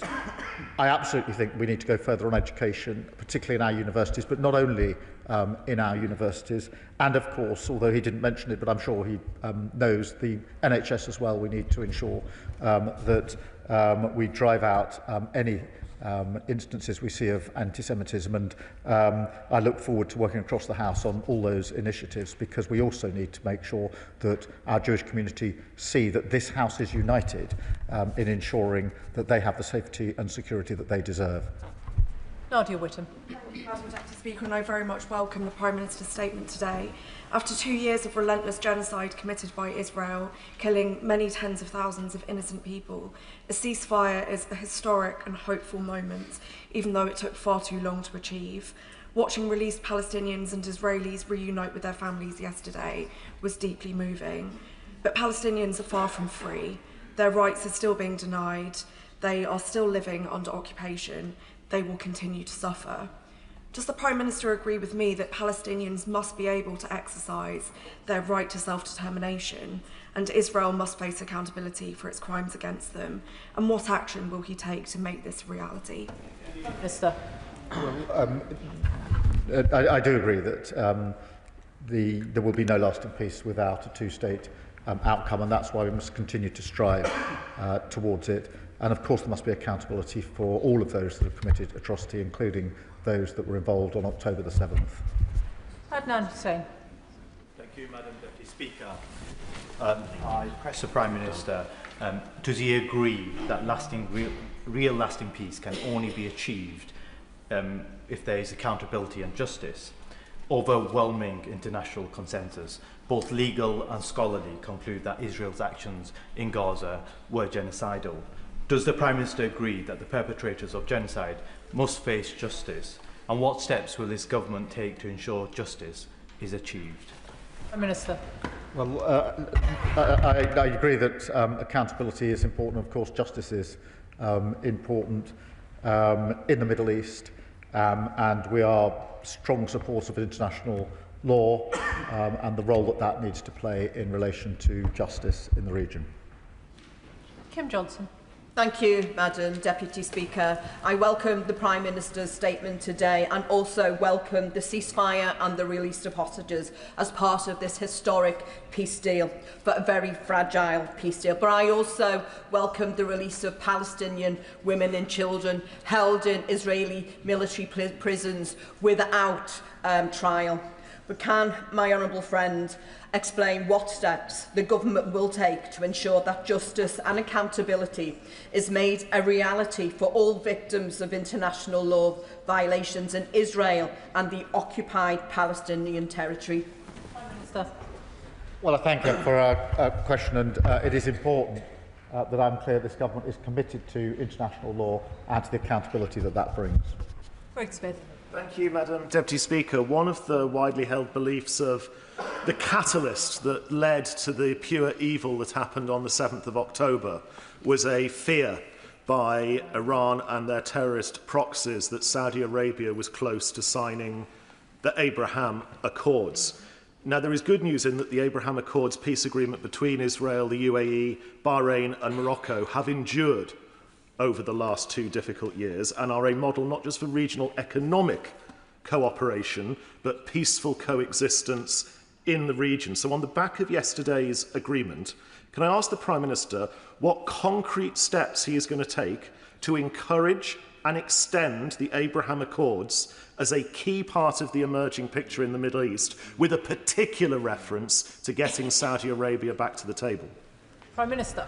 Look, I'm grateful to him for raising the wider picture here, because the settlement across the wider Middle East is a really important backdrop and part of the background to what has happened here and what needs to happen in the future. So that is why we are talking to all parties about the immediate steps, the Abraham Accords, but also the wider settlement, if that's possible, because I think that will play a really important part in stabilising the region. That's what is wanted, broadly speaking, by most decent, reasonable people. Jonathan Davis. you very much, Madam Deputy Speaker. The world held its breath over the last few days as a glimmer of hope was on the horizon. So can I thank the Prime Minister, Ministers, the Government and British officials for the progress that they've made with the United States to bring about this progress. This progress of the peace will only be embedded and sustained if it is built with ordinary people, Palestinians and Israelis, who yearn for peace. So can the Prime Minister tell me what steps he's undertaking to make sure that happens? Minister. Well, it is important we involve Israelis and Palestinians across the board and communities in the rebuilding, the physical rebuilding, but also the rebuilding of the relationships which were there just over 2 years ago, which held at least the prospect of a better future for the next generation. So we need to rebuild that on all fronts. Robin Swan. Thank you very much, Madam Deputy Speaker. Can I congratulate the Prime Minister in getting us to this point? But the Labour government's role in decommissioning in Northern Ireland is not as complete as portrayed. In a memo in the 17th of January 2003, an advisor to the then Prime Minister, Tony Blair, said, "The IRA will never be able to account for all their weapons or retrieve them. What we should perhaps aim for is a few more big symbolic acts of decommissioning and then declare that the process is complete." Madam Deputy Speaker, that advisor was a certain Jonathan Powell, now the National Security Advisor. So will the Prime Minister give assurances that should the government be given such a role, that it won't be as lax? Prime Minister. Well, I think the work on decommissioning Northern Ireland was really important, and that's the basis upon which we put forward our offer to stand ready with others to work on decommissioning in relation to the Middle East. Olivia Blake. Madam Deputy Speaker, I want to associate myself with the Prime Minister's condemnation of the horrific anti-Semitic terrorist attack on the Heaton Park Synagogue and, of course, the arson attack in Peacehaven. The Prime Minister emphasised the UK's commitment to humanitarian support, and we all know that whilst there's a ceasefire, which we all welcome, the humanitarian crisis is still very much ongoing. So can I ask the Prime Minister to confirm what extra monitoring and new mechanisms and assurances he is seeking in order to make sure that parties on the ground are able to get the essential aid to every single person who needs it within Gaza? Well, I thank her for that. We are having those conversations about the practical measures that can be taken on the ground with others, particularly the Jordanians, in terms of the physical arrangements that they think need to be in place to allow the aid in and then dissipated at pace, and that's a project we're working on tirelessly at the moment. Greg Stafford. Thank you, Madam Deputy Speaker, and I associate myself with the warm and welcome news that this ceasefire has happened, and I hope it moves to a lasting peace. What assurances has the Prime Minister received from neighbouring partners, specifically Egypt, and what specific actions will he take, firstly to ensure that humanitarian aid can reach Gaza, but secondly that it is only humanitarian aid that reaches Gaza and that weapons, personnel and materials that could aid terrorists do not enter Gaza? Prime Minister. Well, he makes a really good point, and the basis upon which we're having our discussions is that it must be humanitarian aid, and it must be humanitarian in the sense it genuinely is for that purpose, and that it's getting to the people who most need it. That does come down to the nuts and bolts of the practical arrangements on the ground with some of the neighbouring countries, and they're the discussions that we're having. Claire Hanna. Anybody could fail to be moved by the scenes yesterday of hostages finally being reunited with their families and Gazans being able to contemplate days and nights without hunger and without bombardment. I would love to be able to celebrate and to believe as they are doing, and they should be given the space to do. But like many, I am anxious because we know that a ceasefire is not the same as a lasting peace. Can the Prime Minister assure my constituents that the UK Government will continue to pursue accountability for past crimes, for building and rebuilding to be done with survivors and not over the top of them, and to ensure that there will continue to be justice for those facing aggression in the West Bank every day? Minister. Let me be clear, in the rebuilding that must go on, there has to be the bringing together of communities, but also the necessary accountability and justice for a full rebuilding towards a lasting settlement. Monica Harding. Madam Deputy Speaker, I welcome the Prime Minister's commitment to flood Gaza with aid. The UN estimates that $4 billion is needed this year to address the humanitarian crisis in Gaza, and just 28% of this money has been pledged. The UK's contribution to humanitarian relief this year will only total $116 million. So with the entire population of Gaza in need of some form of humanitarian assistance, does the Prime Minister believe that the UK's contribution to Gaza's relief is adequate? We have made a significant contribution. As we go forward, we're looking at public and private commitments to the reconstruction project that needs to take place. Not just the aid, but the rebuilding as well is a huge challenge facing us all, and we will rise to that with others. Rachel Hopkins. Thank you, Madam Deputy Speaker, and I welcome the Prime Minister's statement. And I hugely welcome the ceasefire and the initial Gaza peace plan, including the release of hostages and prisoners, stopping of the bombardment of Gaza and the start of aid to trickle in. But peace is fragile. So can the Prime Minister reassure the House of this government's long-term commitment to working with international partners to support the rebuilding of Gaza, physically and politically, to ensure a lasting peace and a pathway to Palestinian statehood? Prime Minister.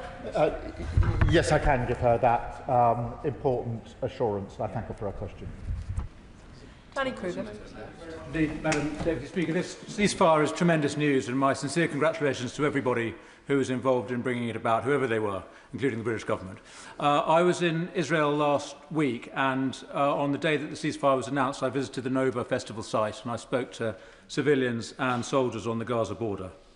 And the Israelis I spoke to were deeply dismayed that the British government had decided to recognise the state of Palestine before Hamas had released its hostages, let alone disarmed. Does the Prime Minister understand why Israel cannot tolerate the idea of a state on its border that poses a security risk to its citizens? And will he undertake not to move forward to support the establishment of a Palestinian state until there is more than the promise, there is actually the reality of security for Israel? Minister. The terms upon which we recognise Palestine, in which all the countries did recently, was on the express acknowledgement that Hamas can play no part in the government.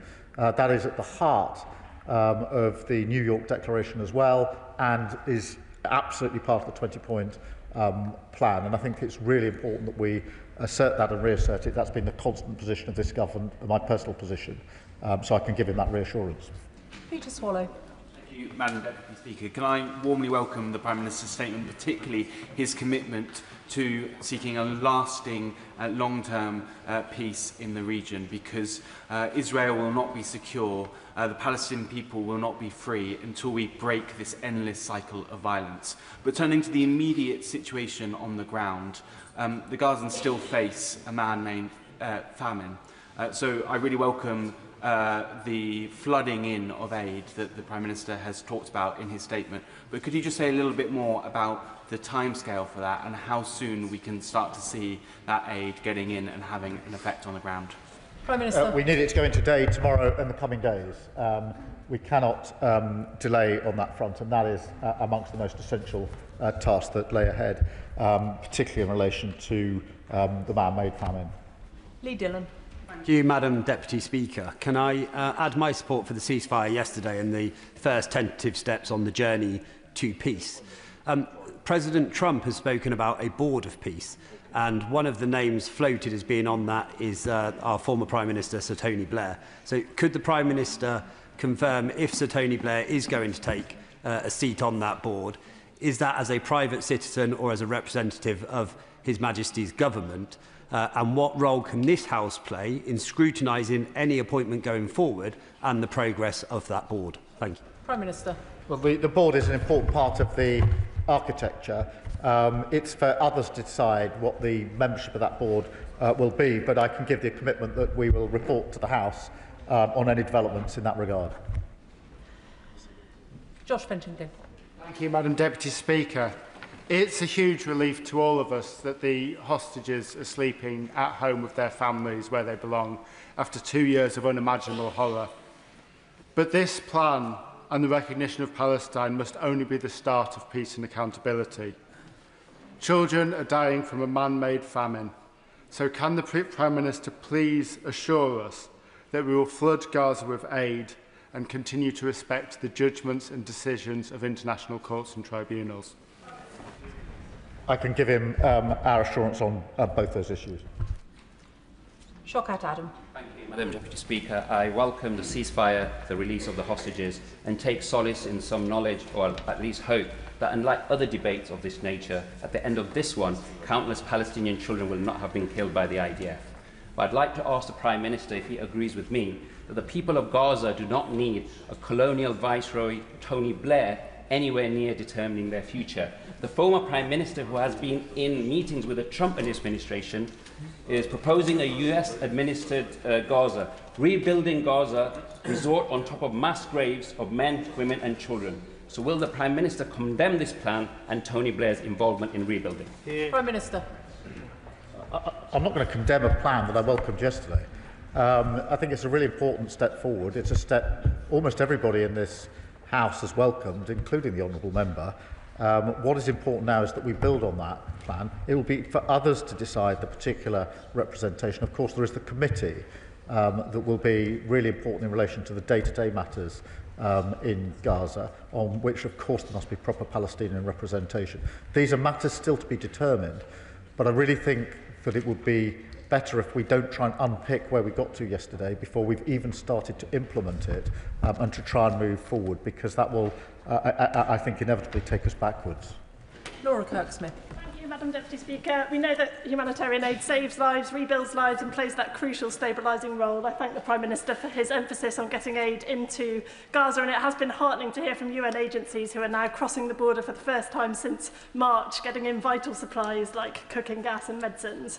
But I know some NGOs, including British NGOs, are still struggling to get the permissions they need to be able to operate. So can I ask the Prime Minister what more he will do to ensure that these immediate humanitarian relief efforts become a sustained, scaled-up part of Gaza's recovery, and that our British NGOs can also play their full part? Minister. Well, I thank you for raising this important point, and can reassure that is an issue we're raising with partners for all the reasons she set out. Clive Jones. Very much, Madam Deputy Speaker. As the Prime Minister and President Trump get along, does the Prime Minister think that he can secure the support of President Trump to get genuine progress towards securing a two-state solution, the only path to ensuring peace, security and dignity for both Israelis and Palestinians? Prime Minister. Well, look, I certainly agree it's the only path, and we are, of course, talking to our allies about it, including our American allies, in the way that he would expect, as trusted, respected partners trying to address one of the most intractable problems in recent history, and will continue to do so. Kirsten Sullivan. Thank you, Madam Deputy Speaker. And like others, I welcome the ceasefire and the return of hostages to their families, but that is very much tempered by the loss of thousands of lives these past 2 years, loved ones that are never going to be able to return home. Elected representatives, humanitarian organisations and individuals across the world, including our constituents, have given voice to the plight of the people of Gaza these past 2 years. So can he tell me what efforts will be made to ensure the people of Gaza will be safe and free to shape the future of Gaza, and for their voices to be heard in the months and years to come? Well, can I thank her for reminding us that, however welcome the news, it is tempered by the loss over the last 2 years in Gaza and in Israel, and it is essential that the voices are heard of those that are most affected by this, and are part of the rebuild that is now necessary. Jim Allister. I gladly join in the tributes of appreciation to all, including President Trump, who made the long-awaited release of the hostages a reality yesterday. But could I press the Prime Minister on the issue of the disarming of Hamas? For the Prime Minister, is that wholly non-negotiable? How is it to be delivered? And if it is not delivered in totality, where does that leave this nation, having recognised a Palestine which then would have a continuing presence of an armed and controlling Hamas? Minister.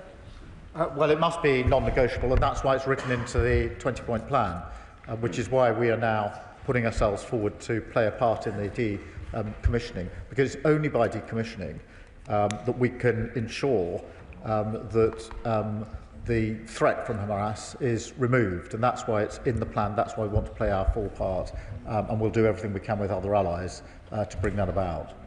Lizzie Collins. Thank you, Madam Deputy Speaker. I thank the Prime Minister for his statement and, of course, welcome an end to the killing in Gaza. And I would like to ask the Prime Minister what guarantees are in place to ensure that humanitarian aid can now reach Gaza without interruption, and that this aid will be independent of the whim of the Israeli government or any other actor on the ground. Well, we're doing all we can to ensure that that is the case, because it's important for all the reasons that she well understands. That now involves the practical measures, working with other countries to ensure the aid can get in at speed, at volume. It is beginning to go in, but it's by no means in the right volume or speed, even now after the agreement, and that's what we need to focus on. Iqbal Mohammed. Thank you, Madam Deputy Speaker. I would like to associate myself with the tributes paid to Lord Campbell from across the House, and to thank the Prime Minister for his statement. I also welcome the release of all hostages and the several hundred Palestinian detainees as well. But we must remember that there are over 10,000 captives, some prisoners but many without charge, that are still held in Israeli prisons, and I hope the government will work towards the release of the innocents that are being held. The rebuilding and the interim and final governance of Gaza must be Palestinian-led, not by Western actors. The Palestinians have suffered over 2 years of a relentless genocide and decades of Israeli siege, occupation, military violence and oppression. I totally agree with the position that Hamas must not have any role to play in any future governance of Palestine. However, and there's no excuse for what happened on October the 7th, but one of the root causes that's preventing a two-state solution from becoming reality is the unlawful occupation of Israel. Can the honourable gentleman please get to his question? Thank you. So will the Prime Minister confirm to this House when the government will be in full compliance with the ICJ advisory opinion on not doing anything that helps perpetuate the unlawful occupation? We will come back to the House on that. We proudly uphold international law. Douglas McAllister. Thank you, Madam Deputy Speaker. The Prime Minister's urgent statement on the Middle East also included a celebration of our newly formed relationship and trade deal with India. Did the Prime Minister's discussions with PM Modi last week also include raising the case of my West Dunbartonshire constituent Jagtar Singh Johal? And if so, did he insist upon his immediate release and return home to his family in Dumbarton? He is 8 years arbitrarily detained in India. Enough is enough. Prime Minister, it's time to bring him home. Well, can I thank him for his question and his work on this? And yes, I did raise it with Prime Minister Modi, and UK officials regularly raise this case. And the Foreign Secretary will be meeting Jagtar's family in coming weeks, and we'll keep the honourable member updated. Jim Shannon. Thank you, Madam Deputy Speaker. We welcome the news very much that there is a ceasefire and that those hostages have finally been returned home after 2 long years in unimaginable conditions. Smiles on the faces of family members is a joy to behold. While President Trump deserves much credit for the peace deal, our own Prime Minister and our own United Kingdom government also deserve some credit for the role that they've played in support of trying to get the peace. What discussions have been held with the United States of America to ensure that Hamas terrorists' murderous intent is stopped? Hamas have been systematically murdering all those who have stood up against them and since the ceasefire took place. Many executions of those within the Gaza township have been an example. Hamas must be destroyed. What has been done to see Hamas weapons removed and their influence eradicated entirely? Thank you. Well, can I wholeheartedly agree with him in terms of the spirit and intent behind the question? Hamas is a terrorist organisation that has inflicted violence on far too many individuals and destruction, and they can play absolutely no part in the future. And our recognition of Palestine was expressly on that basis. And we will continue to work with other countries to ensure that that is the situation, because it's vital that that is part of a peaceful and lasting settlement in the region. Patricia Ferguson. Thank you, Madam Deputy Speaker, and I very much welcome the Prime Minister's statement today and would like to thank him and his ministerial team and their advisers for all the work that's gone on over many months to get us to the point that we're at, where there is some hope for peace in Gaza and also for peace for Israel. But in this process, as we go forward and as we try to build peace, can he ensure that the voices of women, so often excluded from such processes, are heard and that women are at the table when decisions are being made? Well, she makes a very good point. We must ensure that women are a part of the future build here, and we will ensure that we do so. Sarah Smith. Thank you, Madam Deputy Speaker. I welcome yesterday's ceasefire agreement and the Prime Minister's statement today, and just want to recognise the leadership that he and his ministers have shown on this issue so tirelessly for such a long time. Now, we know sustaining the peace is dependent on humanitarian services scaling up rapidly in Gaza, and many NGOs are currently struggling with Israel's kind of restrictive and politicised new registration measures, leaving many in limbo and unable to work alongside UN agencies to scale up those services. What is the Prime Minister doing to ensure that we address this, tackle it, and make sure the needs of Palestinians are met as quickly as possible? Minister. Well, she raises a really important issue in relation to some of the hurdles and barriers that are put in the way of those wanting to deliver aid, and we are working with others to scale up the volume and speed with which aid can get in. Can I thank the Prime Minister for his statement this afternoon? There will be a couple of moments whilst the front benches swap over and we do some furniture removal.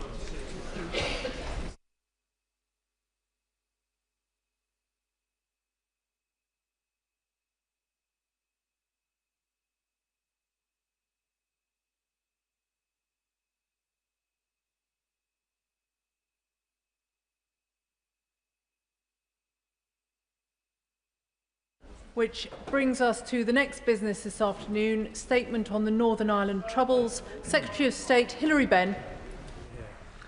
With permission, Madam Deputy Speaker, I would like to make a statement on the legacy of the Troubles, which still hangs heavily over the lives of so many people in Northern Ireland and indeed across the United Kingdom. The Good Friday Agreement, that extraordinary act of political courage, brought peace, but although its architects knew that legacy would have to be dealt with, they were not able to do so. This is, therefore, the unfinished business of that agreement, and why so many, too many, victims and survivors are still waiting for answers about what exactly happened to those they loved so much.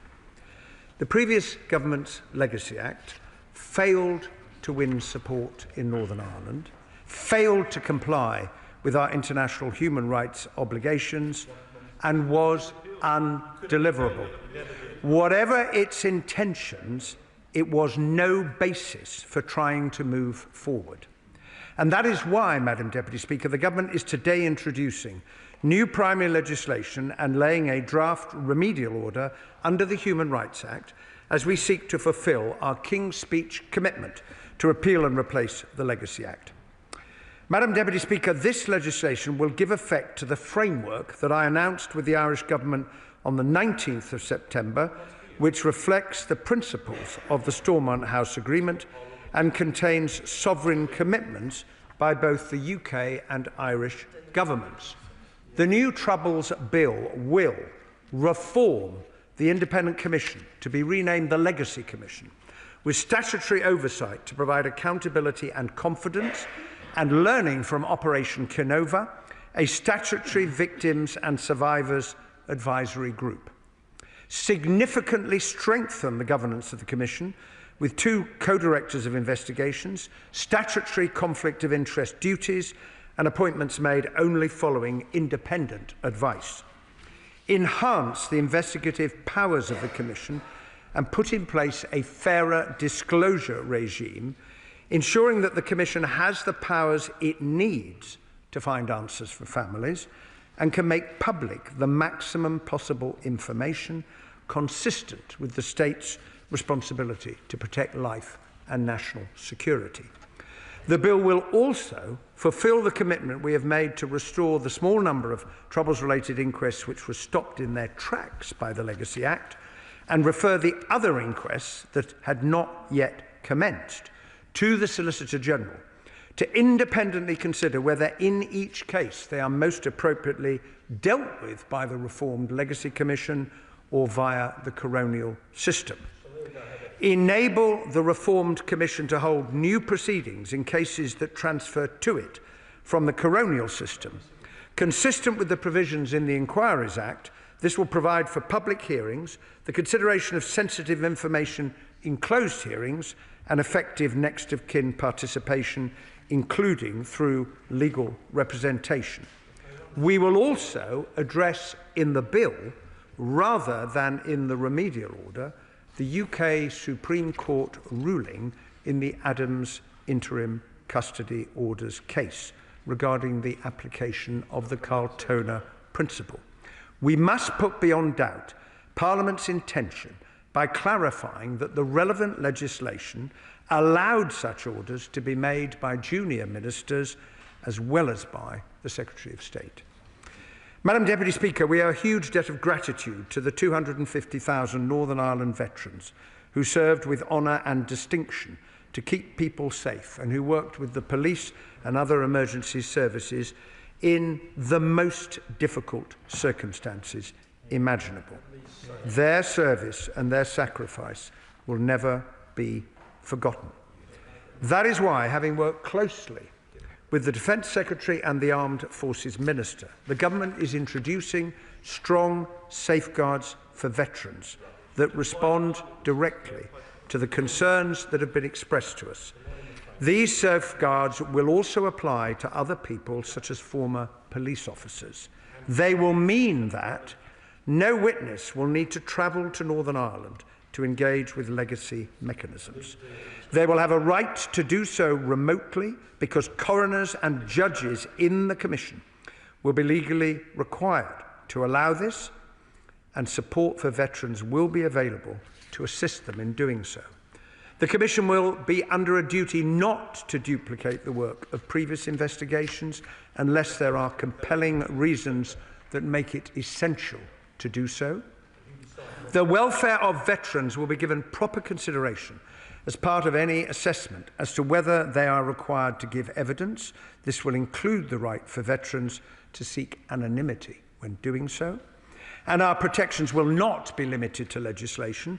Any contact with veterans will be facilitated through the Ministry of Defence, protecting veterans from cold calling, and veterans will not be required to rehearse the historical context surrounding incidents where such information can be obtained from other sources, including the Ministry of Defence. These measures will provide what the 3 UK Veterans Commissioners have called for: not immunity from the law, but fairness under it.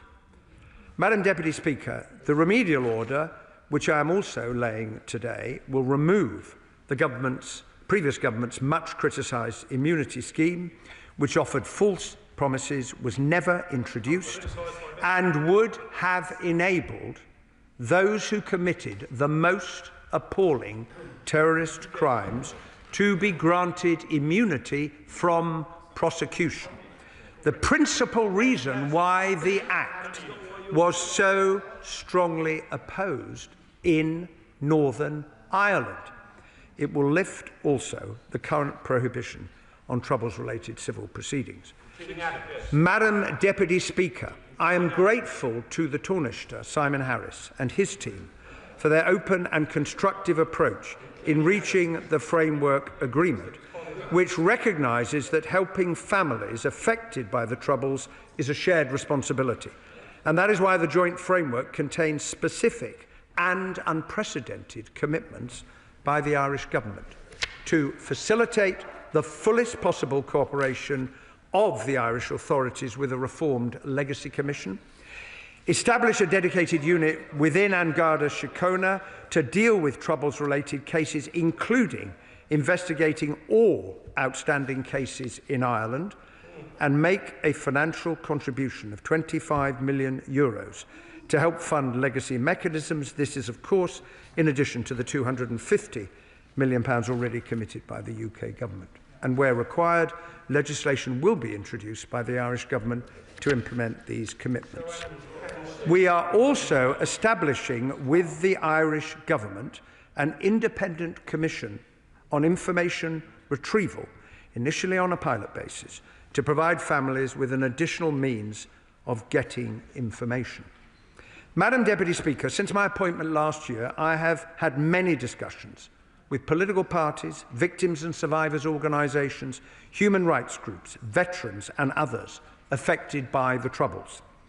Given the views held by so many people, often diametrically opposed, it was always going to be impossible to set out a plan that gives everybody everything that they want. There will be elements of our approach that some people will welcome and others will not. I also recognise, because of what has gone before, there is a great lack of trust in all of us in this House on the part of victims and survivors. That is unfortunately the reality, but it is not, and it never has been, an argument for not trying to find a way forward. And I hope that those who want to see a fair and effective approach to legacy, which can command greater support in Northern Ireland, will recognise that these measures represent fundamental reform and will therefore be given a chance to succeed. Time waits for no one, least of all for the many families who lost loved ones, and they ultimately will be the judge of whether these new arrangements can give them the answers that they have sought for so long. And I hope that we will together be able to grasp this opportunity and so help the people of Northern Ireland to look to a future freer of the burden of the past. I commend this statement to the House. Shadow Secretary of State, Alex Burkhardt.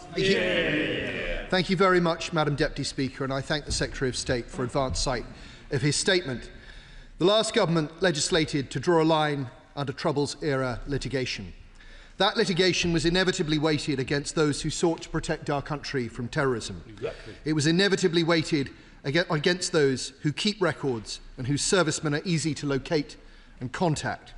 Even today, vexatious claims are being made. Only last week, a judicial review into a 1991 case was rightly thrown out by the High Court in Belfast. The judge described the challenge as utterly divorced from reality, but not before the former Special Forces soldier at the centre of it had to endure 4 years of investigation. Yeah. Mindful of cases such as this, the last government sought to draw a line, and with its actions today, this government is erasing that line. And as it does so, many former servicemen will again feel, with profound unease, that the lawyers are coming. I hope the House will this afternoon spare a thought for them.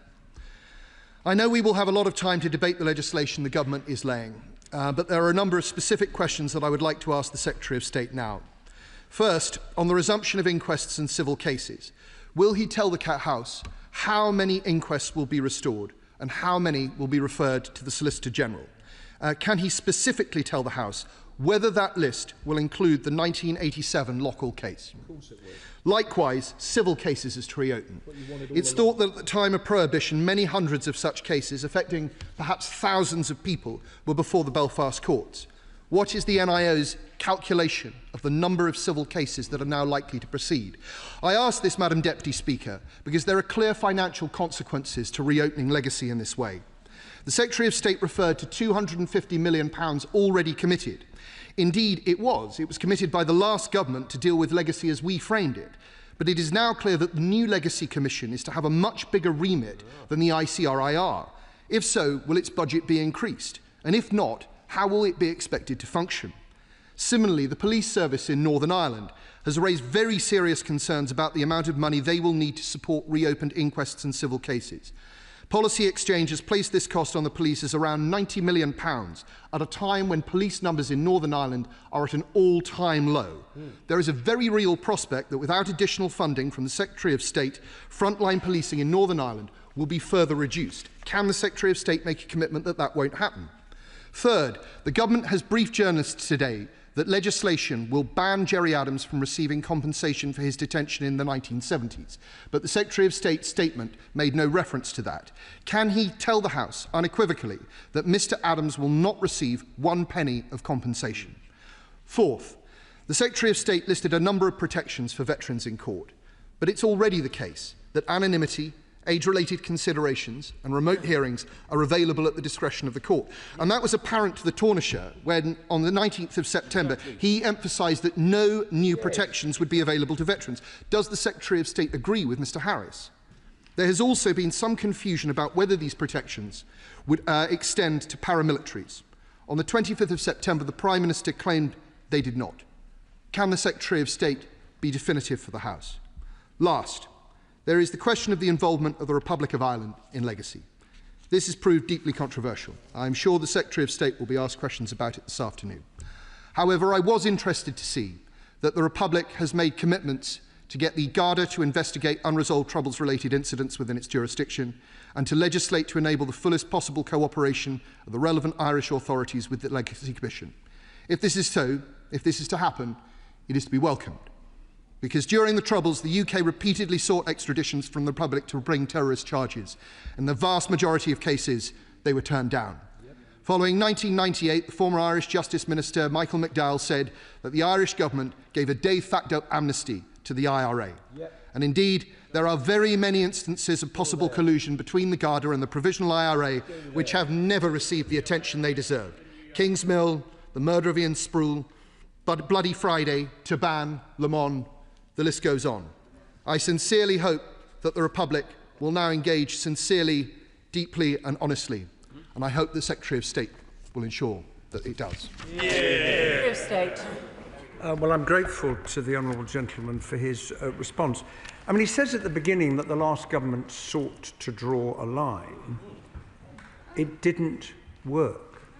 It didn't work. And in the act of seeking to do that, and this is the one question that the now opposition has never been able to answer, it decided it would give terrorists immunity from prosecution. I've never heard, and oh yes, that is what the last government did, and I've never heard a justification. Yes, it did. Oh yes, it did.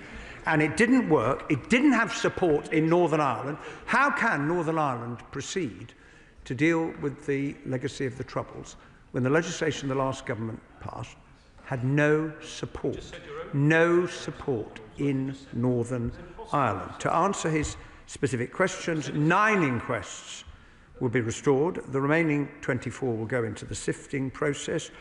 That 9 will include Loughall because the Conservative Attorney General 10 years ago ordered a new inquest into Loughall, a point never referred to by the opposition. And it was one of the cases that had begun, and therefore it falls within the group that will be restored. The rest will be considered in the sifting process by the Solicitor General. The number of civil cases will depend on those who choose to bring them or resume them. On the PSNI, I would say to the honourable gentleman that prior to the 1st of May last year, the PSNI had over, 1,000 cases on its books, and that is no longer the case.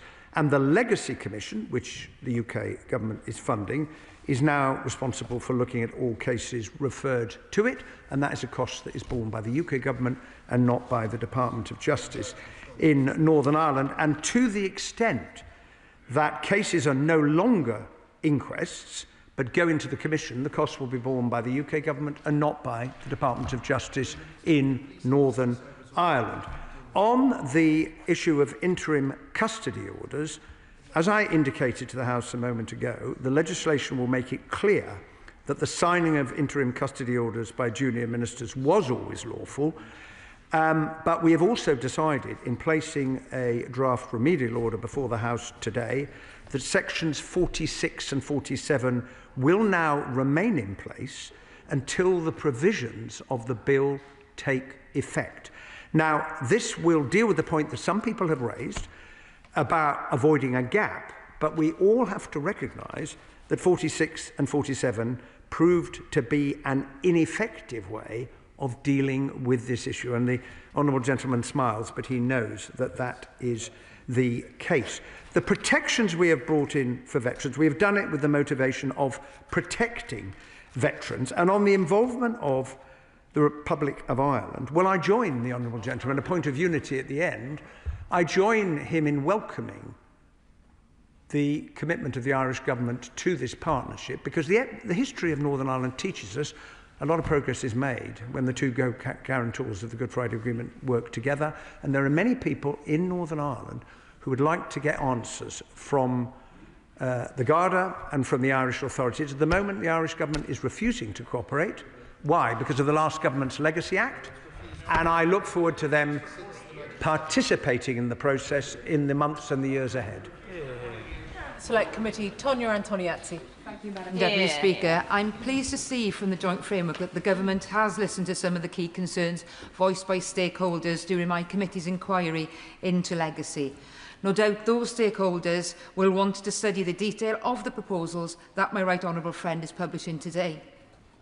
To that end, what consultation has the Government had with victims and survivors groups since the joint framework was announced, and in what ways has this informed the legislation laid today? Secretary of State. Well, the legislation is about to be published, but in the 14 months since I took up this post, I've had many conversations with families, victims, and the other organisations and groups that I listed in my statement. And the bill that the House will see is the result of that process of discussion, listening, drafting, attempting to respond, not in a way that will please everyone, but attempting to respond to the mess, frankly, the mess, that this government was left by the last government that passed a piece of legislation that did not work, didn't have support, and was found by the courts in a number of respects not to be compatible with our obligations. The question now will be for all of those groups, having seen the framework agreement we reached with the Irish government, do they feel that the legislation give effect to that, and will it enable Northern Ireland to move forward in dealing with these really intractable problems? Liberal Democrat spokesperson Paul Kohler.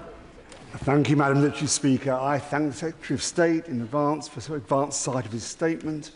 As this is my first statement as the Liberal Democrat spokesperson for Northern Ireland, I want to begin by recognising the deep scars left by the Troubles on families, communities across the island of Ireland and these islands. The pain, loss and legacy of that conflict remain deeply felt to this day. Whilst the Liberal Democrats welcome the recent agreement between the British and Irish governments, the true test of this deal will lie in the detail of the legislation that follows. The government's stated intention to promote an honest attempt at reconciliation, to draw a line under decades of division, is one that every member of this House can understand. Victims' families deserve truth, justice and closure. Equally, our veterans deserve and must be afforded fairness and protection from injustice. As the Secretary of State has said, the Legacy Act introduced by the Conservatives failed to gain the support of any of the parties in Stormont, victims' groups or the Irish government. This lack of consensus speaks volumes, but not loud enough, it would seem, for His Majesty's official opposition.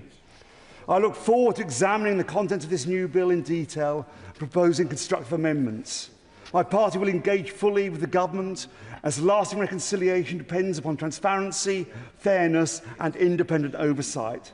That means an effective information retrieval body with statutory disclosure powers, meaningful participation for victims and safeguards to uphold both justice and compassion for veterans and victims alike. May I therefore ask the Secretary of State 3 questions. First, how will this bill ensure reconciliation is not imposed from above but built from the ground up?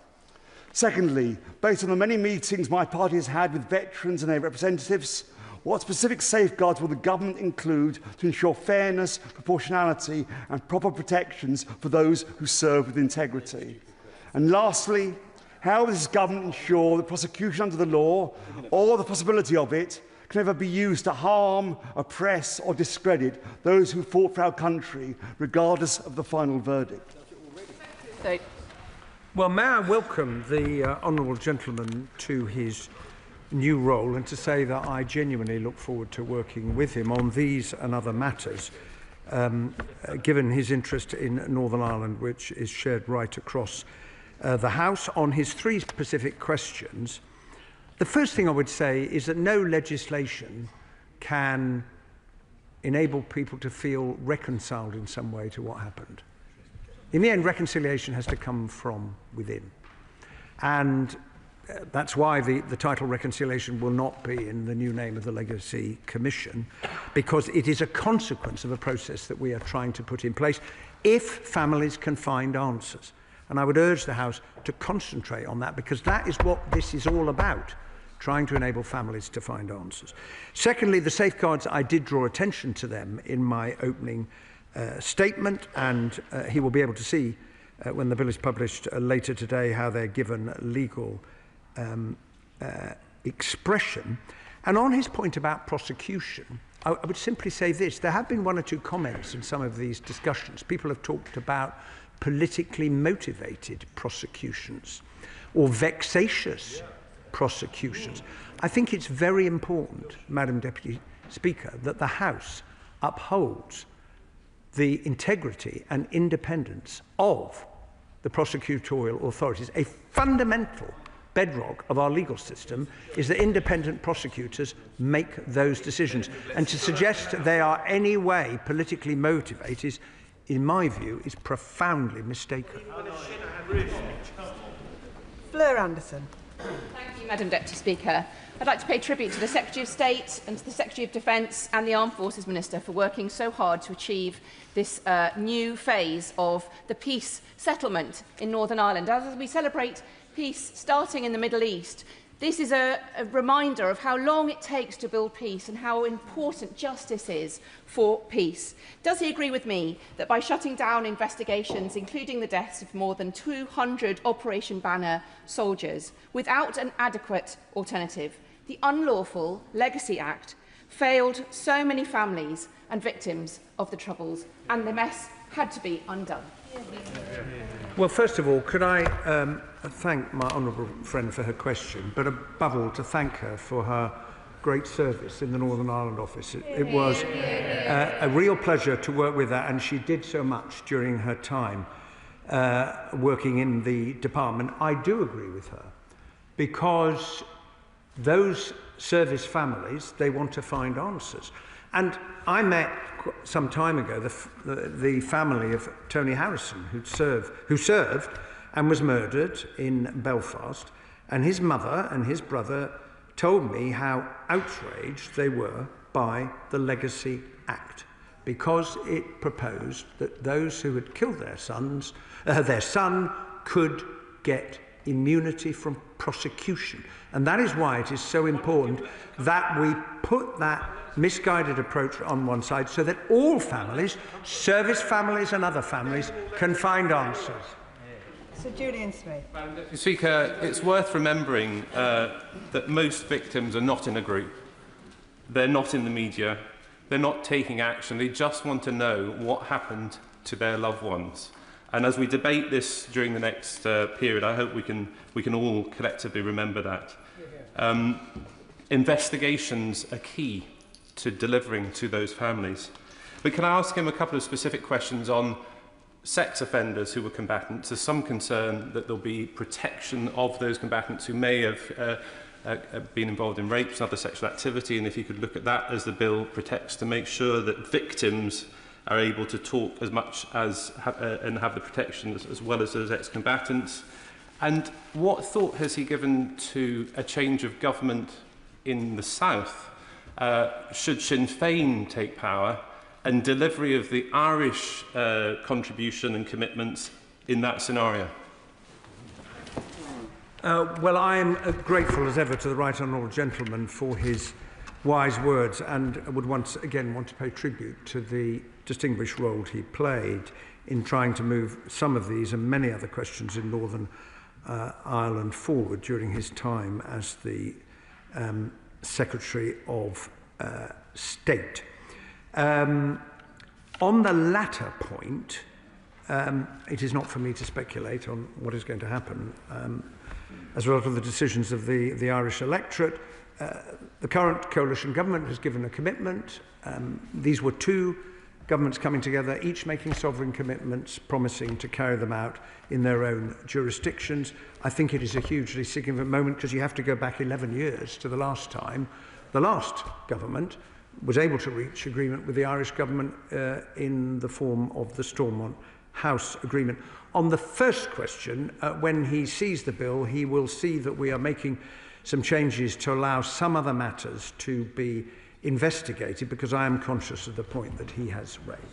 Katrina Murray.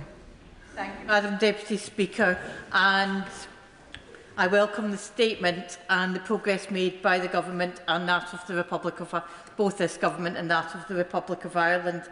As my honourable friend from Gower said, as a Northern Ireland Affairs Select Committee, we've heard of the heartbreak of many of those who lost loved ones over the course of the Troubles, and regardless of the background of those loved ones, they deserve answers.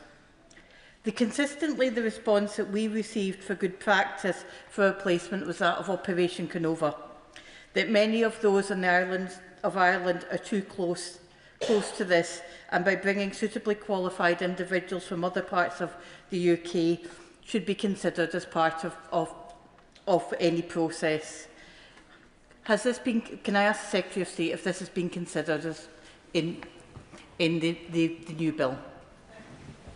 Well, I would make 2 points to my honourable friend. The first is that, as I alluded to, we have drawn from the experience of Operation Canova in saying that part of the bill will create a statutory victims and survivors advisory group to ensure that the Commission, in the way it goes about its work, takes account of victims and survivors, and that will include a representative of those who served the state during the Troubles. On the second point, one thing that we are doing is to put much tougher statutory provisions in place relating to conflicts of interest, which is why they're going to be two directors of investigation. One will have experience of investigating cases in Northern Ireland, the other will not. And that will address concern that some families have had about who is going to be looking into their case. And we should not forget, despite the nearly 100 cases that the Commission is currently investigating, and I welcome that, there are far too many families in Northern Ireland who said, I'm not going anywhere near the Commission. And part of the purpose of what we're seeking to do is to build confidence on the part of more families in Northern Ireland to go to the Commission and get answers. Gavin Robinson.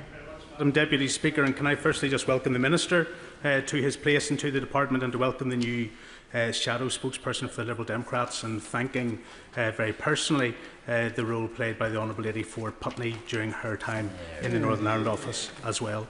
Madam Deputy Speaker, whenever the announcement was raised and announced with the Irish Government during a House of Commons recess, you could consider that cynical. That we stand here today during a statement on legislation that has yet to be introduced and therefore we have no detail, as disgraceful. And the suggestion that the Irish Government have committed to legislate at all is entirely fanciful. They have not. But the detail we do have is that the Secretary of State wishes for the Solicitor General to be the person to carry out the sifting process as to whether cases should go to inquest through the coronial system or to the Legacy Commission. Now, in Northern Ireland, we have an Advocate General. The Advocate General is England and Wales's Attorney General. I'm clear in my mind that Richard Hermer would be wholly inappropriate to have his hands anywhere near cases touching on legacy of the past, given how he has conflicted himself. So will the Secretary of State indicate, has the Attorney General of this country reclused himself from this process? Has he, as Secretary of State, decided to exclude the Attorney General from this process? And is he legislating in a way that will exclude every Attorney General from this process, or is it just Richard Hermer? Well, I would say to the right honourable gentleman, I'm sorry to have heard what he has just said in relation to very substantial proposals contained in the framework document, and I grant him the bill will be published shortly and he will have a chance to read it. I've been accused of many things in my time in public life. Being cynical is not one of them, so that is a first. The truth about the announcement of the framework, well, it may be the beginning of a number of such accusations. But anyway, I leave that to others who want to take the debate in that particular direction. The framework was announced because it was a joint framework between two governments, and that means that there had to be a negotiation about when it came out. But I did undertake to the Speaker at the time that I would come to the House as quickly as possible to make a statement. I laid a written ministerial statement in the House yesterday, and I came today at the first available opportunity with members here, bearing in mind the whip we had yesterday, to subject what we had agreed to scrutiny. I have every confidence in the Solicitor General, and I'm sure she will do an excellent job in sifting these cases against three criteria, which will be laid out in statute. One, what impact will sensitive information have on the ability of inquests to actually complete the case? The second will be speed. Time waits for no one. And the third will be what is the view of those who are involved in the cases, including families. Alex Baker. Thank you, Madam Deputy Speaker. I thank the Secretary of State for his statement, and I welcome the government's focus on protections package for veterans. Last week I met with David, Ishbel and Gary from Yateley and Hawley Royal British Legion, who do an excellent job supporting veterans in my community. We discussed the new Veterans Protection Package announced by the government, including the protections against repeated investigations. Many veterans from my constituency served courageously for our nation in very, very difficult conditions, and they asked me to raise a number of questions on behalf of veterans who served in Northern Ireland. Can the Minister set out how the government will ensure that these protections are absolutely watertight in practice, so that veterans are not subjected to repeated distressing investigations in old age? And what steps are being taken with the Irish Government and other partners to ensure that accountability and justice are applied consistently and fairly on all sides? Well, can I thank my honourable friend for her question. She's such a strong advocate for the many veterans that she represents. I would encourage her to look at the legislation to see the nature of those legislative commitments to give effect to the veterans' protections. There will be a couple that will not be in legislation because they are entirely in our own hands, agreeing a protocol with the Commission to ensure that there is no cold calling. And I would like to take this opportunity, and it's very remiss of me not to have welcomed my new deputy to the House. This is the first time we've had the chance to sit together on the front bench. But I want to pay tribute to the Minister from the Ministry of Defence, the Minister for Armed Forces, who has played a really important and significant role in putting these protections in place. And I note that Lieutenant General Sir Nick Pope, the chair of the Confederation of Service Charities, has said the Confederation welcomes, and I quote, welcomes the development of the safeguards that have been put in place to offer protection to those within the armed forces community who are affected by legacy issues. I too welcome that recognition of what we've done. Sir Ian Duncan-Smith. Deputy Speaker, obviously the devil lies in the detail of these things, as never more so in Northern Ireland. So before the bill comes eventually before us, we really can't say for certain whether it's good, bad or indifferent, as is often the case. But I do raise 2 points. First of all, I think mentioning this agreement, as it seems in here, which I find a little bit wishy-washy over Ireland's role in all of this, does have a huge amount of history attached to it, as has been said by honourable friends, Ireland's role in this over the past in refusing in any way to hand over people that were quite really guilty of the most vexatious, disgusting attacks on civilians and on soldiers does seem to me rather peculiar. And so we wait and see what that actually means, because Ireland says they're committed. I'd love to see what that commitment actually means. I do say when it comes to vexatious prosecutions, and I see that in this note that we've got here, they talk about protection from repeated investigations, unless there are compelling reasons to do so. My concern with things like that, they are little hooks that allow development through legislation and not actually powerful tools to do what the right honourable gentleman says. And so I would urge him right now to be very clear when this legislation comes forward that this cannot be broken through, and the definition of compelling needs to be tied right down. Well, I note the point that the right honourable gentleman makes about the past, and I'm not going to dissent from what he said, but this is an attempt to move beyond the past and the history, to try and move forward to something that is better in the future. And look, in the end, people will judge the commitments that this government has made, and people will judge the commitments that the Irish government has made. But the deal has been signed in good faith, and we are committed to doing what we promised to do. The purpose of the Commission, which after all the last government established, and which I took the decision not to abolish, but to reform. Many people criticised that. They wanted it scrapped completely and start again. I thought that it would have been a mistake, because time waits for no one, and we'd have wasted all the money and stopped the investigations that are taking place, which are really important to the families. Every single investigation is important to every single family, because it's about the death of their loved one. And we will debate at, I'm sure, length in the House the specifics of the legislation.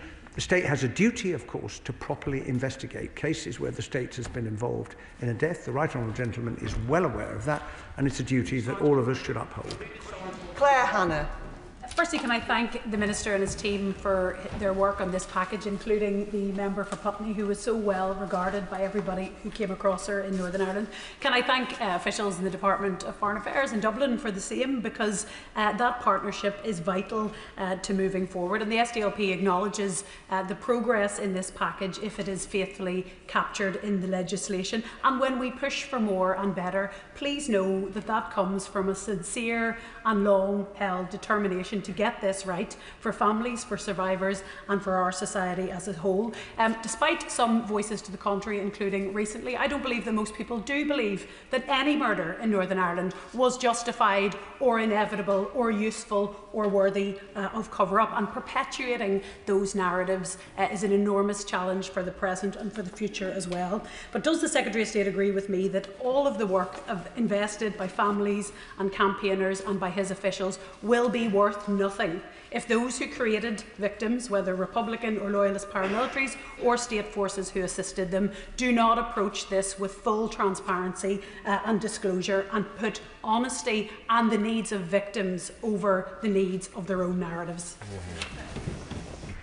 Well, my honourable friend gives me the opportunity to pay tribute to my extraordinary officials, some of whom are here with us today, who have, it's been the privilege of my life to work with them on all of this. And I know that my honourable friend will hold us to the highest standards, and I accept what she says in the spirit in which it's offered.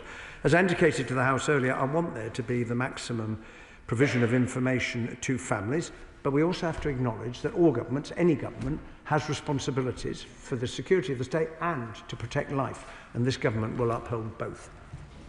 Dr Al Pinkerton. Thank you, Madam Deputy Speaker, and can I welcome the Minister to his place, and can I also welcome my honourable friend to his new place, and to, frankly, the best job that somebody could have in opposition. I have spent the summer speaking to veterans groups who I've been speaking to about that vital commitment that they need to feel, that the process of prosecution does not become persecution. And whilst many of those veterans recognise that they went to Northern Ireland in order to restore the rule of law, and that they think that they should be subject to the laws of this land, they nonetheless remain incredibly anxious about the possibility that the process of persecution becomes persecution. Can I ask the Secretary of State, has he had the official backing of any veterans group for the approach that he has taken? And separately, can I also ask, has he had any assurances from the Republic of Ireland government that they will, as a result of the publication of this bill, drop the interstate case against the United Kingdom? Well, I'm grateful to the honourable gentleman, and can I thank him for the role he played when he was leading for the Liberal Democrats on Northern Ireland. The truth is that with the passage of time, the possibility of prosecutions becomes increasingly remote. We all know that to be the case. Most of the families I have met, most, not all, have said, I know no one's going to be held to account through a judicial process, but I just want to know what happened. That's what I want. And it causes such pain and grief that answer cannot be provided. It really is difficult. And as far as the Irish government is concerned, I believe that they will honour the promises that they have made, because this is a significant moment, this partnership with the Irish government, because in moving from non-cooperation to cooperation, it will open up the possibility of more information coming to families. And look, on the interstate case, that is a matter for the Irish government, but I'm very clear of one thing. The last Legacy Act created circumstances in which the law that was passed was not compatible with our international obligations, and that is the basis of the interstate case. The legislation I'm bringing before the House will fix that, will deal with it. And in those circumstances, there is no basis, in my view, for the interstate case any longer. Graham Downey. Thank you very much, Madam Deputy Speaker. And can I thank the Secretary of State for his statement today, and in particular for his focus on answers. And it is answers that people want. As someone who lost a friend in Tim Parry when he was murdered by IRA in 1993, I know exactly how important it is for families and everyone who knows victims to get the answers they deserve. And I think the agreement today really is vital in getting that process moving again to get victims and their families the answers that they deserve. Can I ask him to go into a little bit more detail about how he's going to continue that work with families and the victims as this process goes forward, both during the process of the legislation and afterwards, to make sure that answers remains at the absolute heart of what this government's trying to achieve? Well, I'm very grateful to my honourable friend for what he has just said. I spoke yesterday to the Victims Commissioner in Northern Ireland.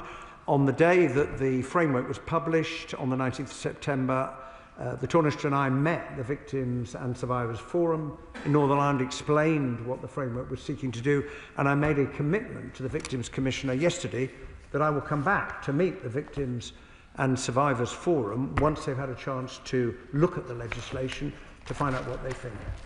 Simon Hall. Thank you, Madam Deputy Speaker. In the interest of trying to solve this issue, I wish the Secretary of State well and hope that he will bring forward the bill and deal with its progress in a spirit of compromise and cooperation between the parties to try to find the best landing spot possible. He mentioned earlier good faith, and that is a precious resource which is often very short in supply when it comes to this issue. Could he, because I think it would be helpful, work vigorously with the Irish government for them to work at speed and pace to ascertain what, if any, legislative measures they require to make good on what it is they have committed to, and as best as possible to work those two legislations in lockstep in order to give confidence to both sides who have concerns when it comes to good faith, or rather the absence of it. Well, can I thank the honourable gentleman for what he said, and I hope he will know that I will do anything and everything I can to try and find a way forward in partnership with as many members of the House as possible, because this question has for a long period of time been subject to the bipartisanship that is in the main characterised relations between the parties in the House on matters to do with Northern Ireland. I recognise that there are disagreements in relation to one aspect of what we are putting forward. Doesn't mean we can't work together on the others. I do take his point about the importance of seeing the legislation that is required in Ireland in order to give effect to this, and I was standing next to the Taoiseach when he made it quite clear, to give an example, that the commitment to enable witnesses to give evidence to the Omagh public inquiry, he said we will legislate to deal with that so that it's in place before the hearings resume in March, and that seems to me to be a very important example of good faith. Colm Eastwood.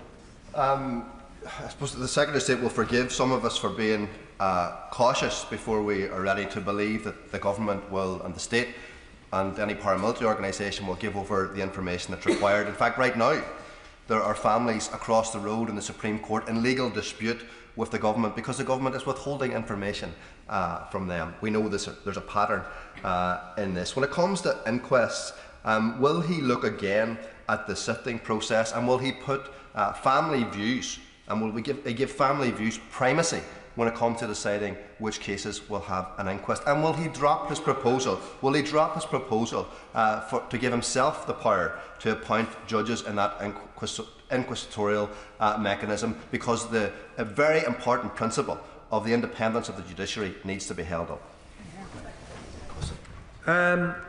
Well, on the subject of inquests, there will be 3 statutory tests that the Solicitor General will have to apply.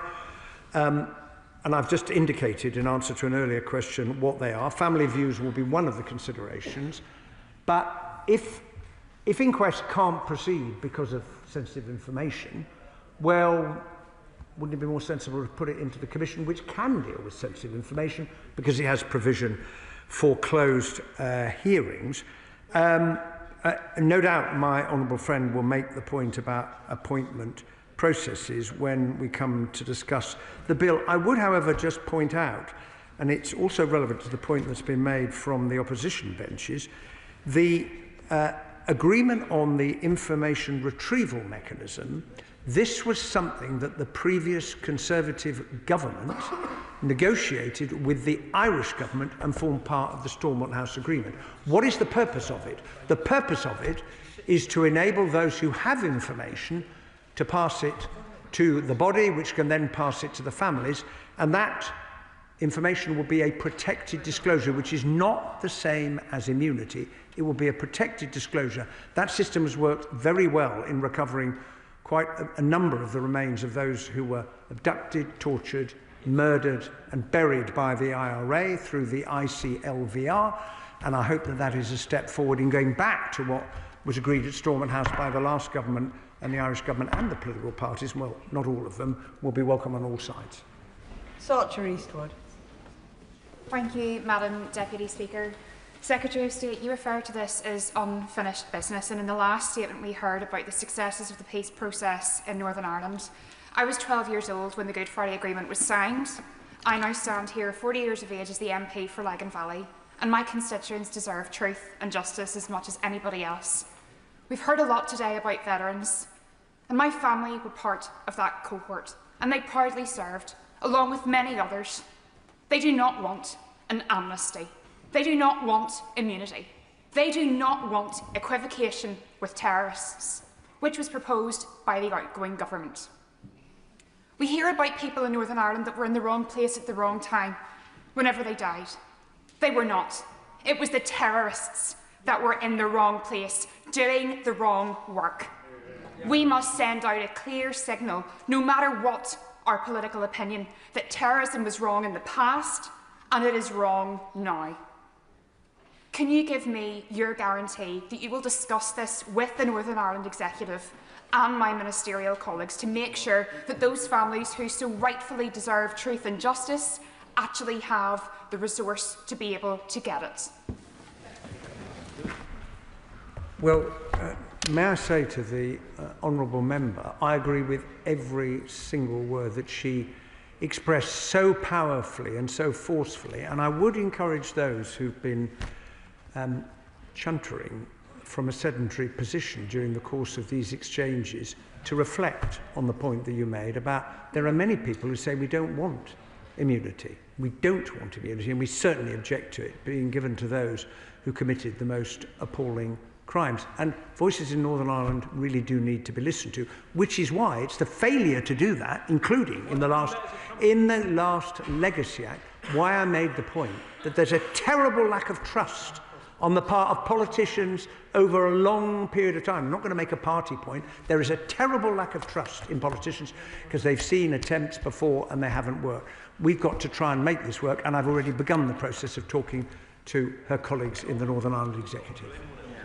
Joe White. Thank you, Madam Deputy Speaker.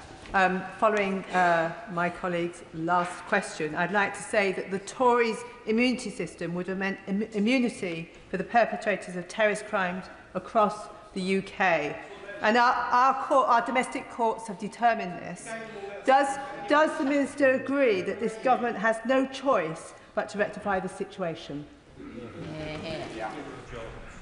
Well, I agree with my honourable friend. She makes the point extremely forcefully. It didn't work. It was never deliverable. There never was immunity. It was a false promise made to veterans who were badly let down and badly served by the last government. And whoever won the election last year would have had to deal with this mess that we have inherited, and that is what we are seeking to do. Sir David Davies. In March of this year, it was widely reported that the Secretary of State gave his word to Mairead Kelly, the sister of IRA murderer Patrick Kelly, that there would be an inquest on the Loughall incident. Is this remedial order a fulfilment of that promise? Because if so, it means 30 years on, the government is dragging veterans into court over an operation that stopped 8 heavily armed IRA murderers. Men who had already killed, men who were on their way to kill again, and with weapons that have been used in 40 previous murders. Let's be clear. By stopping this attack, those soldiers prevented the murder of many more innocent Northern Ireland citizens. So what justice is served by punishing those brave soldiers with a stressful and unnecessary process? The Liberal who spoke earlier described it as a persecution, punishing them for doing nothing more than their duty. Is this really what the Secretary of State intends? The fact is that this government was elected on a commitment because there was a lot of opposition to the ending of inquests under the Legacy Act. There was, maybe not from him, but from a lot of other people in Northern Ireland. And the government came in committed to restore the inquests that had started and were stopped. And the reason that I said what I said is because Loughall, as I've already indicated to the Shadow Secretary of State, is one of those 9 cases. It is for the independent coronial system to take a decision about that. But one of the factors, of course, that coroners have to take into account is how they're going to deal with any sensitive information that is provided.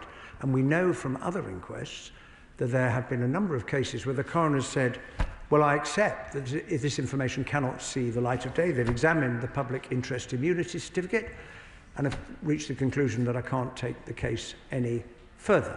And in those circumstances, the sensible thing would be for cases to move into the Commission where sensitive information can be considered. Lauren Sullivan. Deputy Speaker, I welcome the Secretary of State's commitment to new protections for veterans. Will he update the House on the discussions he and the MOD ministers have had with veterans and their representative groups about these measures?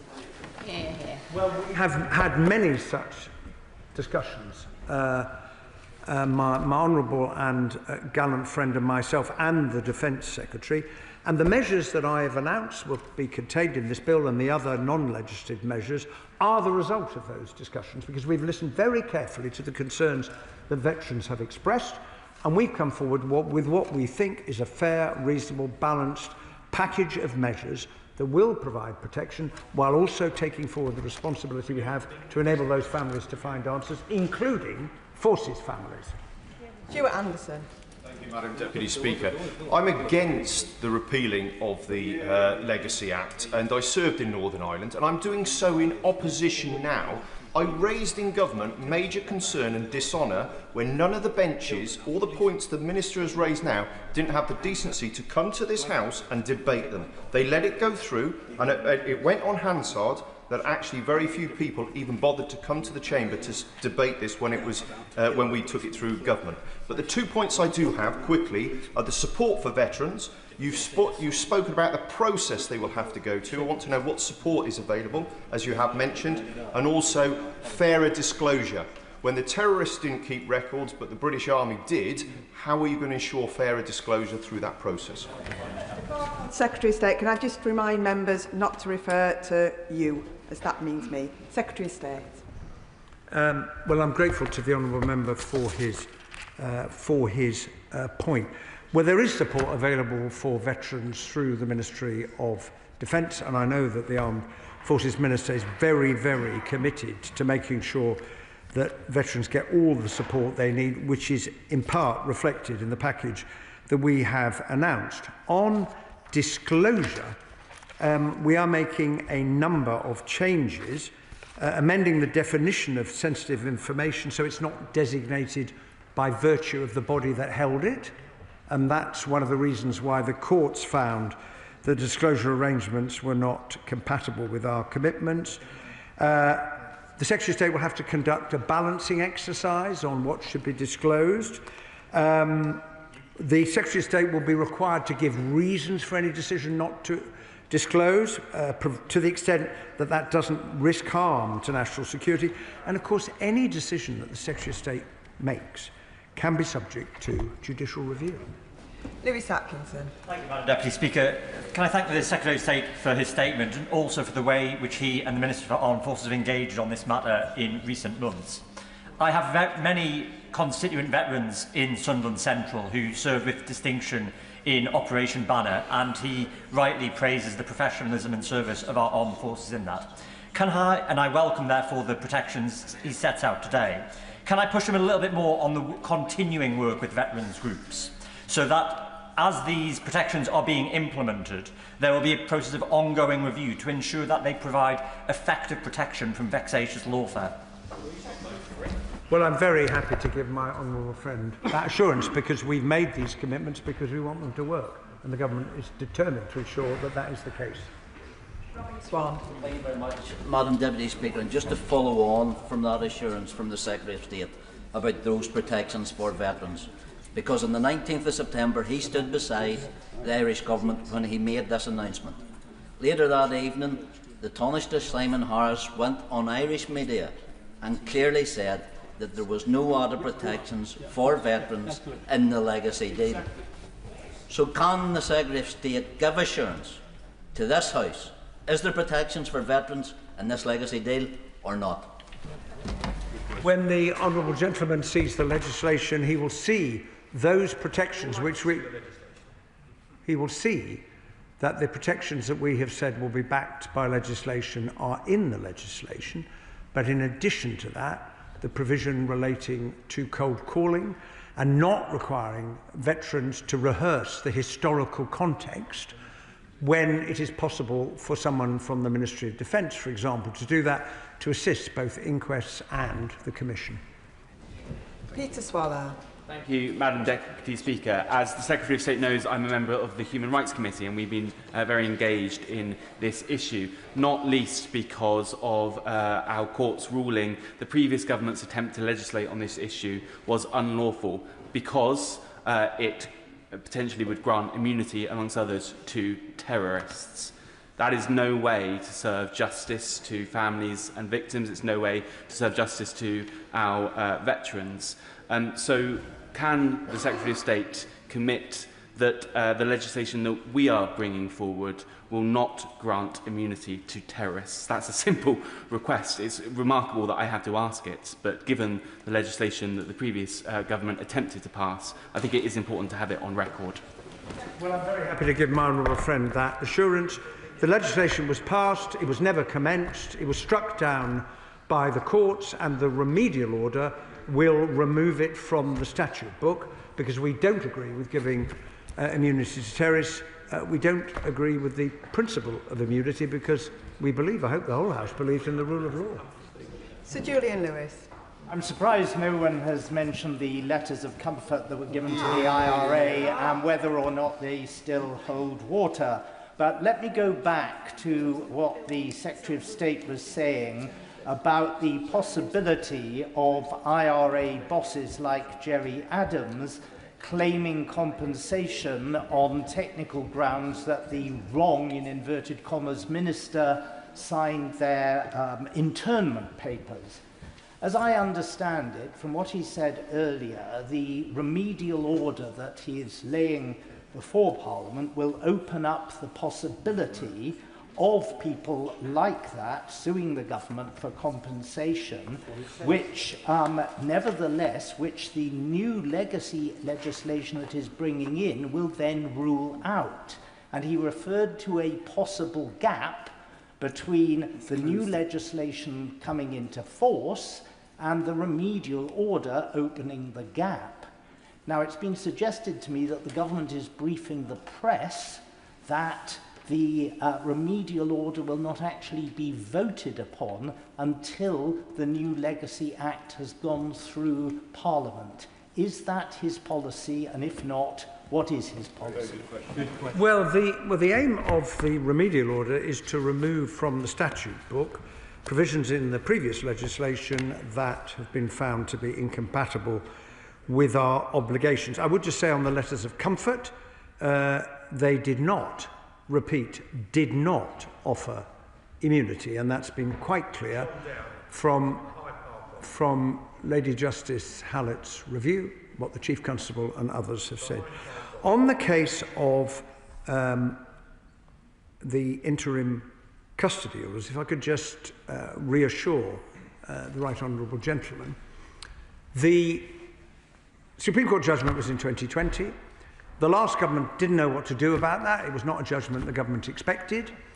Didn't know how to try and deal with the question of potential compensation. In the end, two members of the other house put forward what are now sections 46 and 47. They were voted upon, but they were then subsequently found to be ineffective in achieving the objective when the court said they're incompatible.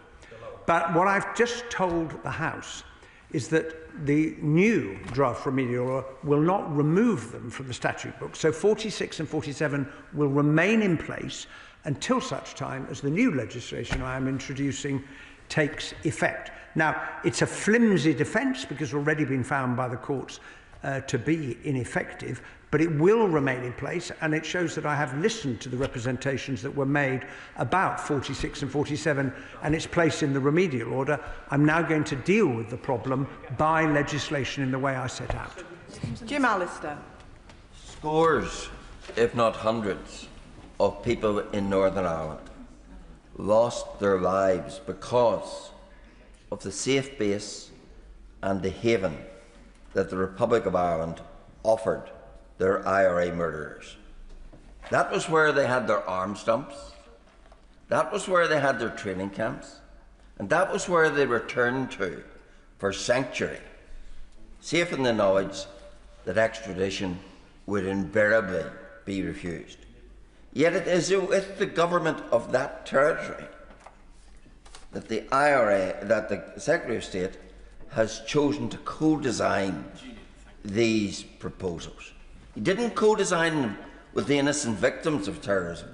He chose to co-design them with the government of the territory that facilitated the victim makers. Why then should any innocent victim have any confidence in these proposals? Particularly as it still requires nothing meaningful from the Republic of Ireland.